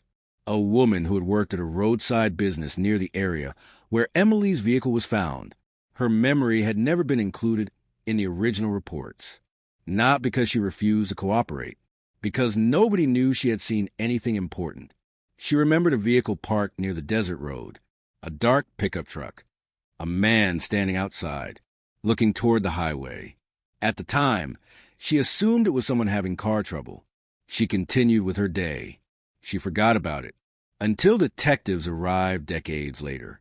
When she saw Daniel Whitmore's photograph, her reaction was immediate. She recognized him, not with complete certainty, not as someone she knew personally, but as a face connected to a memory she had buried. That moment became another important piece of the investigation, not a final answer, but another thread connecting the past and present. The prosecution began preparing the case. They knew the defense would argue that memories were unreliable. They knew 30 years created opportunities for doubt, but they also knew something else. The strongest evidence was not memory. It was science. The DNA, the fingerprint, the physical evidence, the things that did not change with time, the things that could not forget. As the case moved closer to trial, the public attention grew. News organizations across Arizona revisited the story. The disappearance that had once dominated local headlines returned. The name Emily Carter appeared again. But this time it was different. This time there was a suspect. There was movement. There was the possibility of justice. Yet behind the headlines, investigators discovered something even more disturbing. A detail hidden in Daniel Whitmore's past. A detail that suggested Emily may not have been the first person to experience his troubling behavior. Detectives found old reports, minor incidents, situations that had never been connected, events that appeared unrelated. But when viewed together, they created a troubling pattern, a pattern of secrecy, a pattern of control, a pattern that investigators believed helped explain how someone could hide for so long. Because Daniel Whitmore's greatest advantage had not been luck, it had been time. Time allowed people to forget. Time allowed memories to disappear. Time allowed a crime to become a story from the past. But time also allowed science to advance. And eventually, the very years that protected the secret became the years that exposed it. The investigation was approaching its final stage. The evidence was ready. The timeline was almost complete. The community was waiting, but one last piece remained, a confession, an explanation, something that would reveal what happened in those final minutes. Because even with all the evidence, one question still haunted detectives. Would Daniel Whitmore finally tell the truth, or would he take the secret with him? The answer would come in a moment nobody expected, a moment inside an interrogation room. A moment when 30 years of silence finally began to break. And when it did, the entire county would learn the truth behind Arizona's most haunting cold case. The interrogation room was quiet. No cameras. No crowds. No headlines. Just a table, 2 chairs, and 30 years of unanswered questions sitting between investigators and Daniel Whitmore. For decades, Emily Carter's disappearance had existed as a mystery. A case without a conclusion, a story that families whispered about, a name that appeared every year in old newspaper archives. But now, the man connected to the evidence was finally sitting across from detectives. And for the first time in 30 years, investigators had the opportunity to ask him directly what happened to Emily Carter. Daniel Whitmore entered the room, looking different from the man described in old reports. Older, slower, aged by time. But investigators knew something important. Time changes appearances. It does not erase evidence. The detectives placed the documents on the table. The fingerprint analysis, the DNA results, the witness statements, the timeline reconstruction. They did not begin with accusations. They began with facts. Because after 3 decades, facts were stronger than emotion. Whitmore looked at the evidence. He remained silent. For several minutes, nobody spoke. The silence itself became part of the investigation. Detectives had interviewed hundreds of people throughout their careers. They knew silence could mean many things. Fear, anger, confusion, or someone searching for a way out. The first questions were simple. Did he know Emily Carter? Whitmore said yes, but only slightly. Had he ever been inside her vehicle? He said no. Had he ever met her outside the repair shop? He hesitated, then denied it. But the evidence was already telling a different story. The fingerprint, the DNA, the physical connection that had survived 3 decades. Investigators watched his reactions carefully, because sometimes the smallest moments reveal the biggest truths. A pause. A change in breathing, a shift in posture. A person realizing the past they buried had finally returned. Detectives continued. They asked about the night Emily disappeared. Whitmore repeated the same statement. He claimed he had no memory of the evening. He said he was home. He said he had nothing to do with her disappearance. But investigators presented another detail, a detail discovered during the renewed investigation. Phone records. Old records recovered through modern analysis. The records showed communication connected to Whitmore shortly after Emily vanished, a conversation that had never received proper attention in 1990. Whitmore looked surprised. For the first time, detectives saw uncertainty, because the past was no longer just memory. It was documented. The conversation lasted only minutes, but those minutes became important. Who was he calling? Why did he make that call? And why had he never mentioned it? Whitmore attempted to explain. He said he did not remember. He said the records could be wrong. He said 30 years was too long to expect anyone to remember every detail. But detectives knew something. People forget ordinary days. They forget normal conversations. But when a person disappears, certain events become impossible to ignore. The interview continued. Hours passed. The room remained tense. Then detectives asked a question they had been waiting to ask. Why was this evidence inside Emily's vehicle? Whitmore looked down. For a moment, the confident answers stopped. The explanations became shorter. The certainty disappeared. But still, he did not confess. He continued denying involvement. He claimed he had been framed by bad science. He claimed investigators were desperate for answers. He claimed the case had become bigger than the truth. But detectives knew the difference between suspicion and evidence, and they had both. Outside the interrogation room, the county waited. Families followed every update. Residents who had grown up hearing Emily's name watched the story unfold again. The cold case had become a symbol, a reminder that forgotten victims are not always forgotten forever. Because even after decades, someone was still searching. Someone was still asking questions. Someone was still fighting for answers. The legal process moved forward. Prosecutors reviewed the evidence.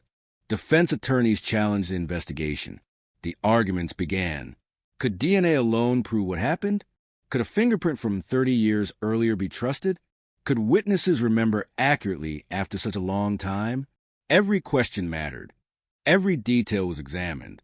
But investigators remained confident, because this case was not built on one piece of evidence.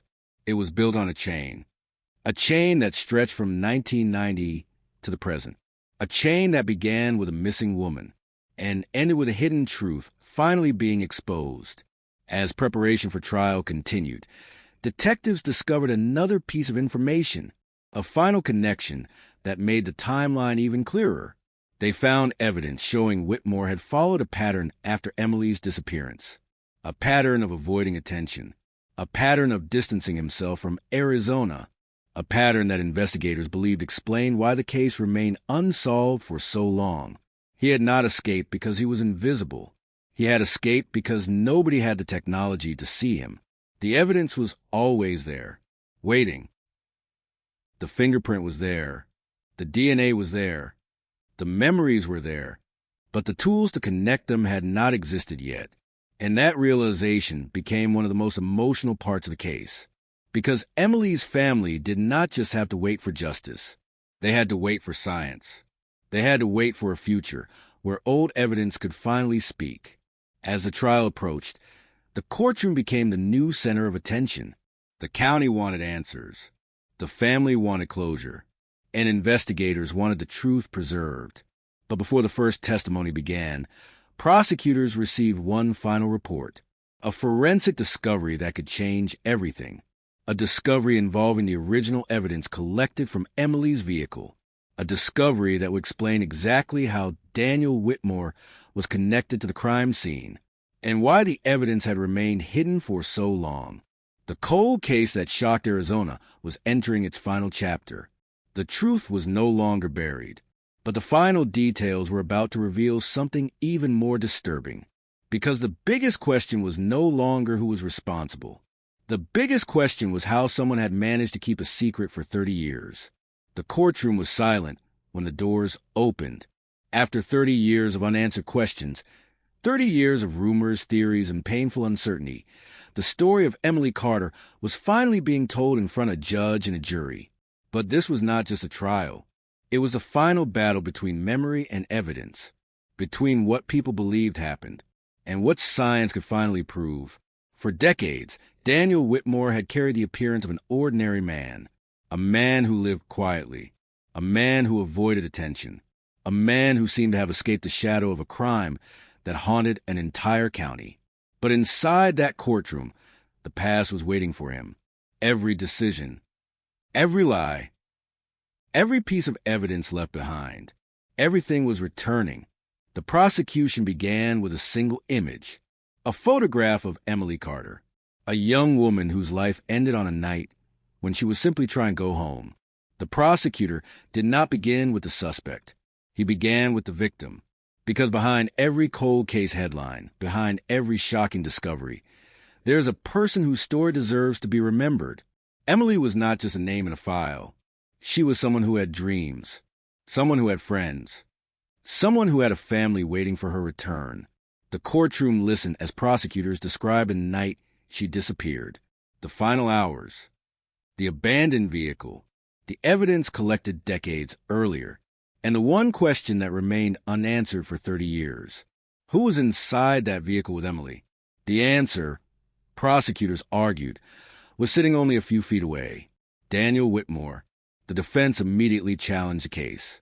They argued that the investigation was built on old evidence, evidence collected decades ago, evidence that had been stored, moved, and examined by different people over many years. They questioned the reliability of memories. They questioned the timeline. They questioned whether science alone could reveal what happened on a night nobody could fully reconstruct. But prosecutors were prepared, because they knew the strength of the case was not one discovery. It was the connection between all of them, the fingerprint, the DNA, the witnesses, the timeline, the pattern. Each piece standing alone was important. Together, they created a story that investigators believed could not be ignored. The first major testimony came from forensic experts. They explained the DNA analysis. They described how the evidence had been preserved, how modern testing methods allowed scientists to recover information that had been invisible in 1990. They explained that the sample was not created recently. It was not placed there during the new investigation. It had existed from the beginning, waiting. The courtroom watched as the evidence was displayed, a microscopic connection between the past and present, a trace left behind on the night Emily vanished, a trace that had survived 30 years of heat, time, and uncertainty. Then came the fingerprint evidence, the discovery that shocked investigators the most, because the fingerprint was not just another clue. It was a message from the past, a message that investigators in 1990 could not understand. Experts explained how the original print had been considered incomplete, how technology at the time prevented a clear identification. But modern enhancement techniques revealed details nobody could see before. The fingerprint matched Daniel Whitmore, a piece of evidence collected before anyone knew his name, before anyone suspected him, before anyone imagined the truth would lead back to him. The courtroom became silent, because everyone understood what that meant. The evidence had been there all along. The truth had not disappeared. It had simply been waiting. The prosecution then turned toward the timeline. They presented records showing Whitmore's connection to the area, his work location, his familiarity with the roads, his movements around the time Emily disappeared. They showed how small details that once seemed meaningless became important when placed together. A missed opportunity, a forgotten witness, a detail overlooked because nobody knew what it meant. Until now. Then came the witnesses, people who had carried memories for decades. Some struggled to speak, some struggled to remember, but each person added another piece to the story. A truck seen near the desert road, a strange conversation, a behavior that seemed unusual, moments that passed unnoticed in 1990, moments that returned with new meaning 30 years later. The defense attempted to weaken their testimony. They reminded the jury that memories can change, that time can alter details, that people can misremember, and they were right. Investigators knew that, but prosecutors argued something important. The case did not depend on memory alone. The physical evidence existed outside human recollection. The DNA did not forget. The fingerprint did not forget. The evidence remained exactly where it had always been. During the trial, another emotional moment came when Emily's family spoke. The courtroom changed. The legal arguments faded, and the human cost of the case became impossible to ignore. They described decades of waiting, decades of unanswered questions, decades of wondering whether Emily's story would ever have an ending. They described birthdays without her, holidays without her, moments when they wished they could hear her voice one more time. The courtroom listened, because behind the evidence was a family that had spent 30 years living with uncertainty. The trial was not only about proving guilt, it was about acknowledging what had been lost. As the final days of testimony approached, investigators revealed one more discovery, a piece of information hidden inside old evidence records, something that explained why the original investigation had stalled. In 1990, detectives had collected multiple samples from Emily's vehicle, but not all evidence received equal attention. Some items were prioritized, others were stored. At the time, investigators had no reason to believe those overlooked pieces would matter. The science simply was not available. But decades later, those forgotten samples became the foundation of the entire case. The revelation shocked many people, because it showed how close the truth had always been. The answer was not hidden somewhere impossible to reach. It was sitting inside an evidence room, waiting for the future. The prosecution delivered its final argument. They told the jury that this case was about time. Not the time that passed, but the time that finally revealed the truth.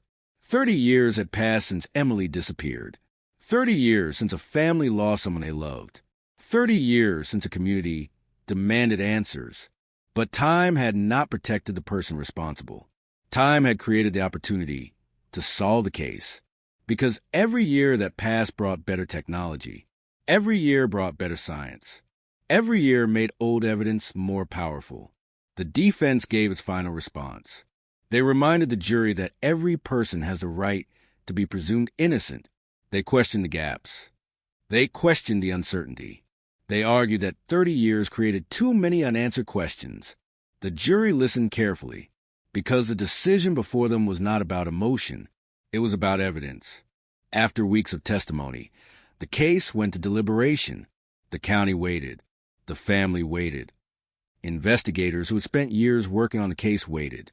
The same question that had existed since 1990 remained. Would the truth finally be enough? Inside the jury room, 12 people reviewed the evidence, the fingerprint, the DNA, the witnesses, the timeline, the story of a woman whose disappearance had remained unsolved for 3 decades. Hours passed, then more hours, and finally, the courtroom doors opened. Everyone stood. The judge entered. The jury returned. The moment that Arizona had waited 30 years for had arrived. But before the verdict was announced, one final detail emerged. A detail that would reveal the full impact of the case. A detail that would show why Emily Carter's disappearance had remained one of the most haunting mysteries in the state. Because solving the crime was only the beginning. The real question was what the truth would leave behind. For the family. For the community. And for everyone who believed some cold cases could never be solved. The final answer was moments away.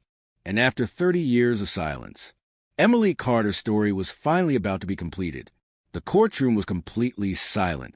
For 30 years, Emily Carter's name had existed between 2 worlds. The world of memories and the world of unanswered questions. For 3 decades, her family had lived without certainty, without knowing what truly happened, without knowing who was responsible, without knowing that the person connected to her disappearance was still walking among them. But now, everything had led to this moment. The evidence had been presented. The witnesses had spoken. The past had been reopened. And the truth that everyone had waited decades to uncover was finally standing in front of them. The jury returned to the courtroom.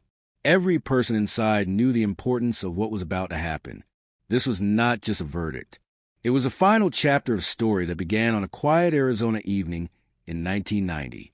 A story that started with a missing woman. A story that became a cold case.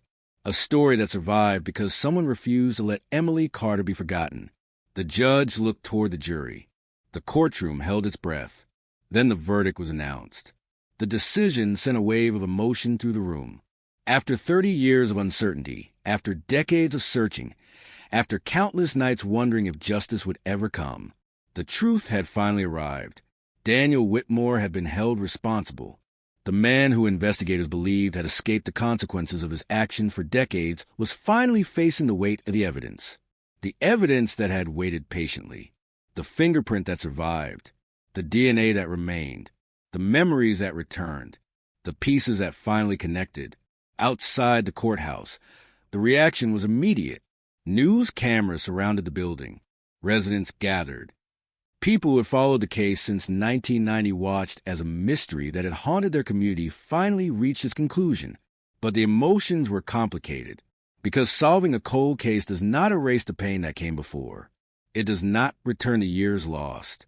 It does not bring back the moments that a family missed. Justice can answer questions, but it cannot reverse time. For Emily's family, the verdict brought a feeling they had waited decades to experience. Closure. Not happiness. Not celebration. Something deeper. A quiet understanding that the uncertainty was finally over. For years, they had lived with 1,000 possibilities. Every unanswered phone call. Every unknown person. Every imagined explanation. Now there was only one truth. A painful truth. But a truth they could finally hold. Investigators who worked the case described the resolution as one of the most emotional moments of their careers, because this investigation was never just about evidence. It was about persistence. It was about refusing to let time erase a person's story. When Emily disappeared in 1990, many people believed the answers might never come.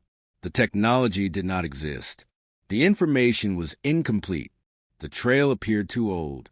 The case became another file stored away among thousands of unsolved mysteries. But detectives continued believing something important. Every case leaves something behind. A trace. A memory. A piece of evidence waiting for the right moment. And Emily's case proved that belief. The fingerprint that once meant nothing became the clue that changed everything. The DNA sample that once seemed impossible to use became the connection that exposed the truth. A discovery hidden inside evidence collected decades earlier became the reason a family finally received answers. The case also changed the way many people viewed cold cases. Because for years, cold cases were often considered forgotten. Cases with no future. Cases where the passage of time seemed stronger than justice. But Emily Carter's story showed something different. Time does not always destroy evidence. Sometimes time protects it. Sometimes time allows technology to catch up.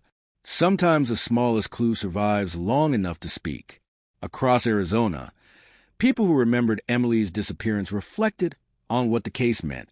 Older residents remembered the fear that spread to the county in 1990. They remembered conversations at dinner tables, warnings between neighbors, the feeling that something terrible had happened, but nobody knew why. Younger residents, people who were children when Emily vanished, learned the story years later. For them, it was a reminder that every missing person represents a real life, a real family, a real story. Not just a headline, not just a file number. The investigation also left behind difficult questions. Questions about how many other cold cases might still contain hidden answers. How many forgotten pieces of evidence remain untouched? How many families are still waiting? How many truths are trapped inside old records, waiting for technology to reveal them? Because the discovery in Emily's case was not just about one investigation. It was proof that the past is never completely silent. It speaks through evidence, through memories, through the people who refused to stop searching. Years after the verdict, the desert roads of Arizona remained the same endless horizon, the same quiet landscape, the same places where Emily's story began. But the meaning had changed. The road that once represented mystery now represented answers. The place where a family once felt only lost now carried the memory of justice. Emily Carter's name was no longer connected only to disappearance. It was connected to perseverance, to determination, to the belief that even the oldest mysteries can still be solved. The case that shocked an entire county had finally reached its ending, but the impact remained, because every cold case solved creates a reminder. Behind every investigation is someone who mattered, someone who was loved, someone whose story deserves to be completed. And for 30 years, Emily Carter's story waited. It waited inside evidence boxes. It waited inside forgotten reports. It waited inside the memories of people who refused to move on. Until one day, a single hidden DNA match changed everything. A single fingerprint revealed what decades of searching could not. A single discovery reopened a door that everyone thought had been permanently closed. And when that door opened, the truth came out. Not quickly, not easily, but finally. The desert kept its secret for 30 years. The evidence kept its message for 30 years. And Emily Carter's story remained unfinished for 30 years, until science caught up, until investigators looked again, until the past finally answered. Because some mysteries disappear with time, but some wait. Some survive. Some remain buried until the world is ready to hear the truth. And in Arizona, after 3 decades of silence, one cold case finally spoke. The final chapter of Emily Carter's story did not end when the courtroom emptied. It did not end when the cameras disappeared. It did not end when the headlines moved on to another story. Because for the people who lived through those 30 years, the case was never just about an arrest. It was about a question that followed them every single day. What happens when someone disappears and the world keeps moving? For Emily's family, time became something they could measure in painful moments. Another birthday, another holiday, another year without answers. Every calendar page carried the same reminder. Emily was gone, but the mystery remained until it didn't. The discovery that solved the case became more than a forensic breakthrough. It became proof that forgotten victims are not truly forgotten. Their stories remain. Their evidence remains. Their names remain. And sometimes, after decades of silence, the smallest detail can bring everything back. Investigators later reflected on the case and the lesson it left behind. They remembered the early days of the investigation, the searches through the desert, the interviews, the endless hours spent following leads that went nowhere. They remembered the frustration, the moments when they believed the answer might never come. But they also remembered something else, hope, because even when a case becomes cold, it is never truly dead. A cold case is simply a story waiting for another chapter. Technology provided that chapter. Modern forensic science transformed the impossible into reality. The evidence that once sat quietly inside an archive became the center of the investigation. A fingerprint collected in a different era. A DNA sample preserved through time. Pieces of information that seemed powerless until they were combined. And when they were combined, they revealed something that changed everything. The person responsible had never been invisible. He had simply been hidden behind the limitations of the past. The world around him changed. Technology changed. Investigators changed. But the evidence stayed exactly where it had always been. Waiting. That was the most haunting part of Emily Carter's case. The answer had existed all along, buried inside the same evidence that investigators had collected in 1990. The difference was not the evidence. The difference was the ability to understand it. The case became a reminder to investigators everywhere. Never assume a case is finished forever. Never assume a clue has no value. Never assume time has erased the truth. Because every piece of evidence carries a story. Every fingerprint. Every trace. Every forgotten photograph. Every handwritten note inside an old case file. They are pieces of history waiting for someone to listen. Years after Emily's disappearance, people in the county continued remembering her, not because of the tragedy alone, but because of the person she was. Friends remembered her laughter, her kindness, the way she helped people, the way she made ordinary moments feel important. The investigation had always focused on finding answers, but after the case was solved, the community focused on something else, remembering Emily. Because a person's life should never become only the story of how it ended. Emily Carter was more than a cold case, more than a headline, more than an investigation. She was a person whose story mattered, and after 30 years, her story finally had an ending, but the echoes of the case continued. Across the country, families of missing people followed the investigation closely. For some, it brought hope. For others, it brought painful reminders. The reality that many questions remain unanswered. Many families still wait. Many names still appear on missing person lists. Many evidence boxes remain unopened. But Emily's case proved one important thing. The passage of time does not always mean the loss of justice. Sometimes it means waiting for the right moment, the right technology, the right person willing to look again. The final images of Emily Carter's story were not of a courtroom, not of an arrest, not of a suspect. They were of a family finally able to speak her name without only feeling uncertainty. They were of investigators closing a file that had remained open for decades.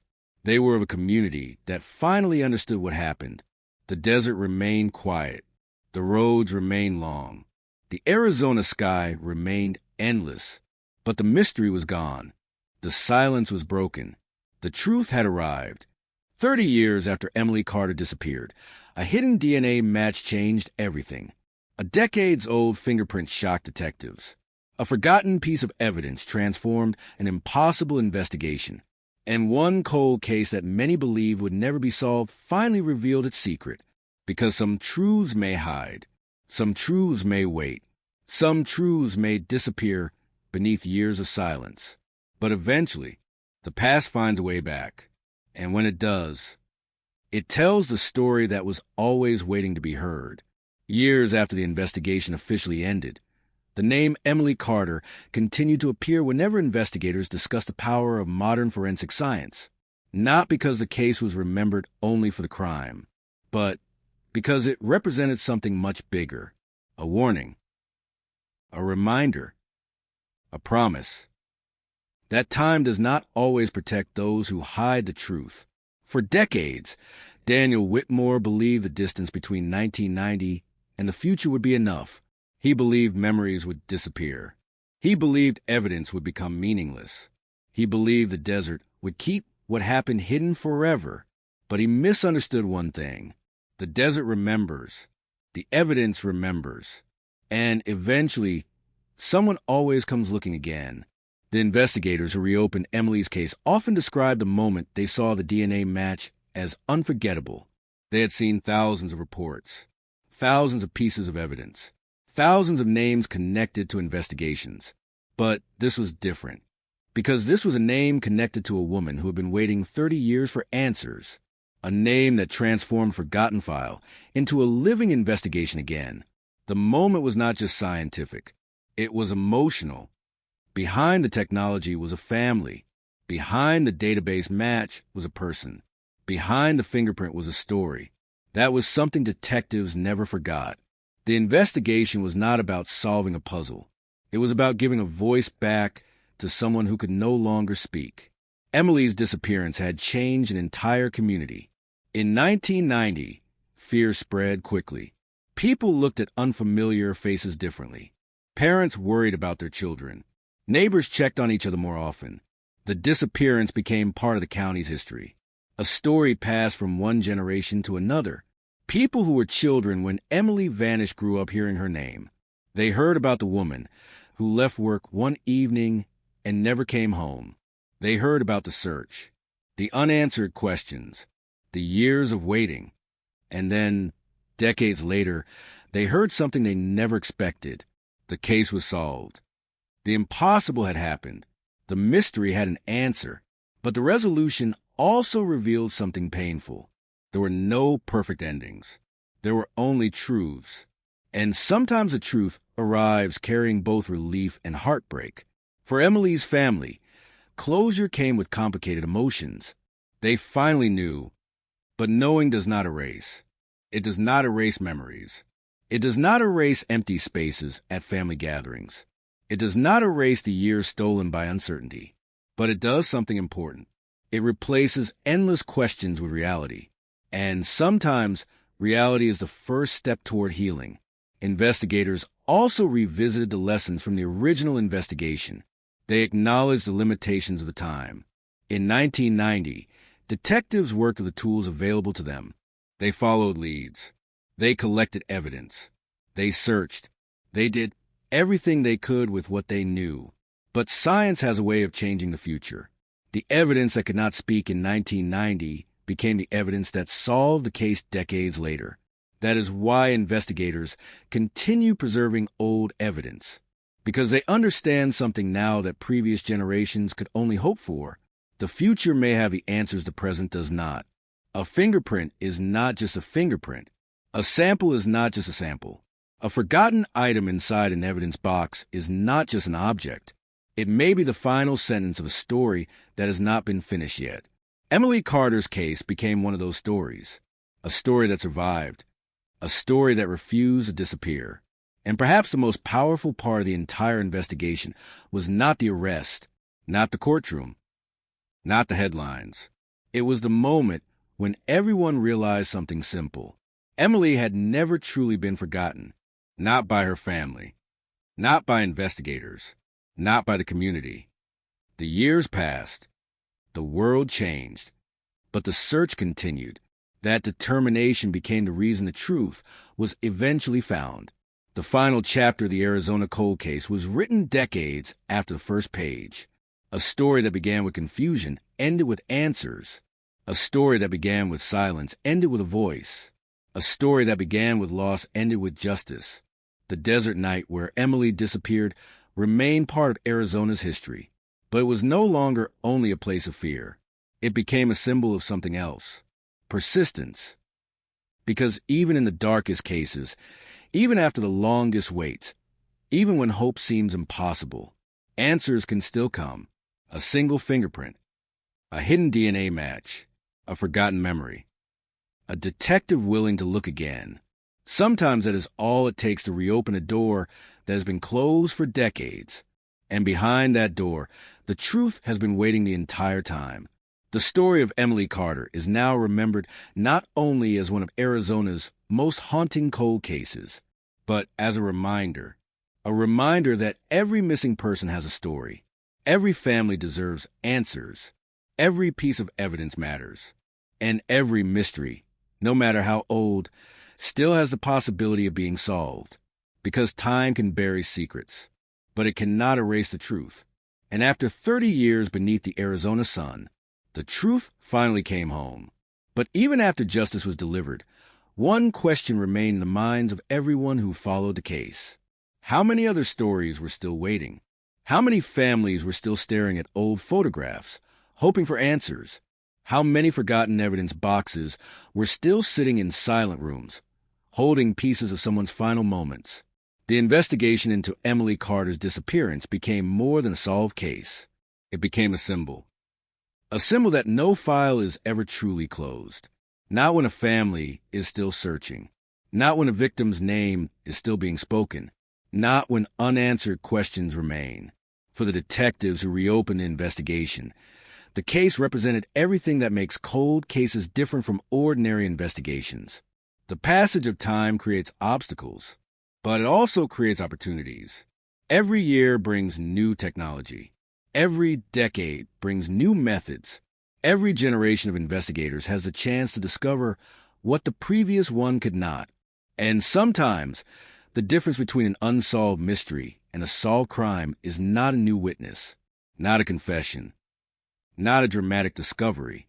Sometimes it is one tiny detail that was there from the beginning, one detail that everyone overlooked, one detail that waited decades for someone to understand. That was a legacy of Emily Carter's case. The evidence had been collected. The questions had been asked. The investigation had begun. But the answer was trapped behind time, until time finally became the thing that revealed it. The story also changed the way many residents viewed their own community. For years, people had wondered if the person responsible was still nearby, if they had walked past him in a store, past him on the street, shared a conversation without knowing the truth. That realization was difficult, because the most frightening mysteries are not always about unknown places or unknown people. Sometimes they are about ordinary moments, a familiar face, a normal conversation, a person who appears harmless. That was what made Emily's disappearance so haunting. The fear did not come only from what happened.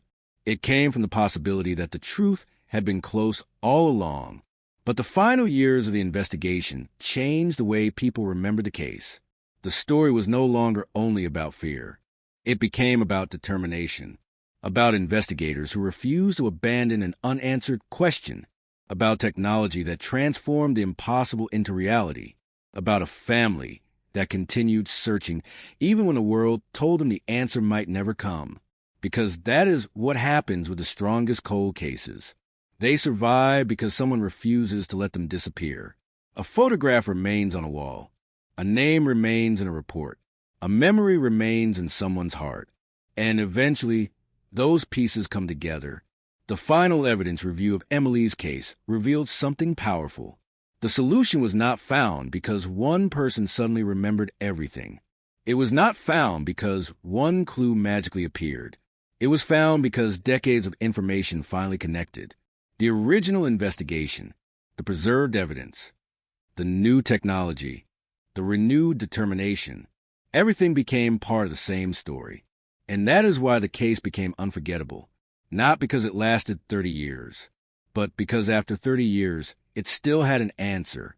The final images of the investigation were not dramatic.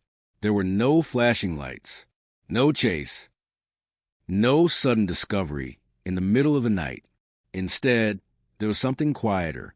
A family receiving confirmation, a detective closing an old file, a community finally understanding what happened, a name finally connected to the evidence, a story finally complete. The desert remained exactly where it had always been. The same roads, the same horizon, the same endless sky.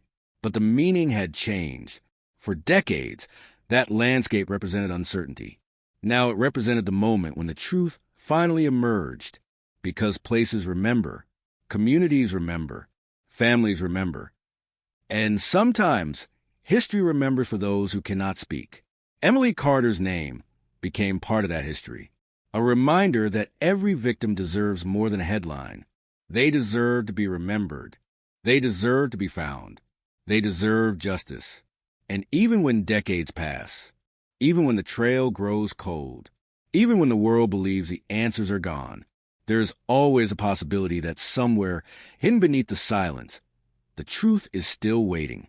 Waiting for the right person. Waiting for the right technology. Waiting for the right moment. The Arizona cold case that shocked an entire county began with a disappearance. It ended with a discovery hidden inside a fingerprint, a discovery hidden inside DNA, a discovery that proved one undeniable fact. The past never truly disappears. It leaves behind traces, and those traces can wait years. They can wait decades. They can wait until the entire world changes. But eventually, they speak. And when they speak, they tell the truth.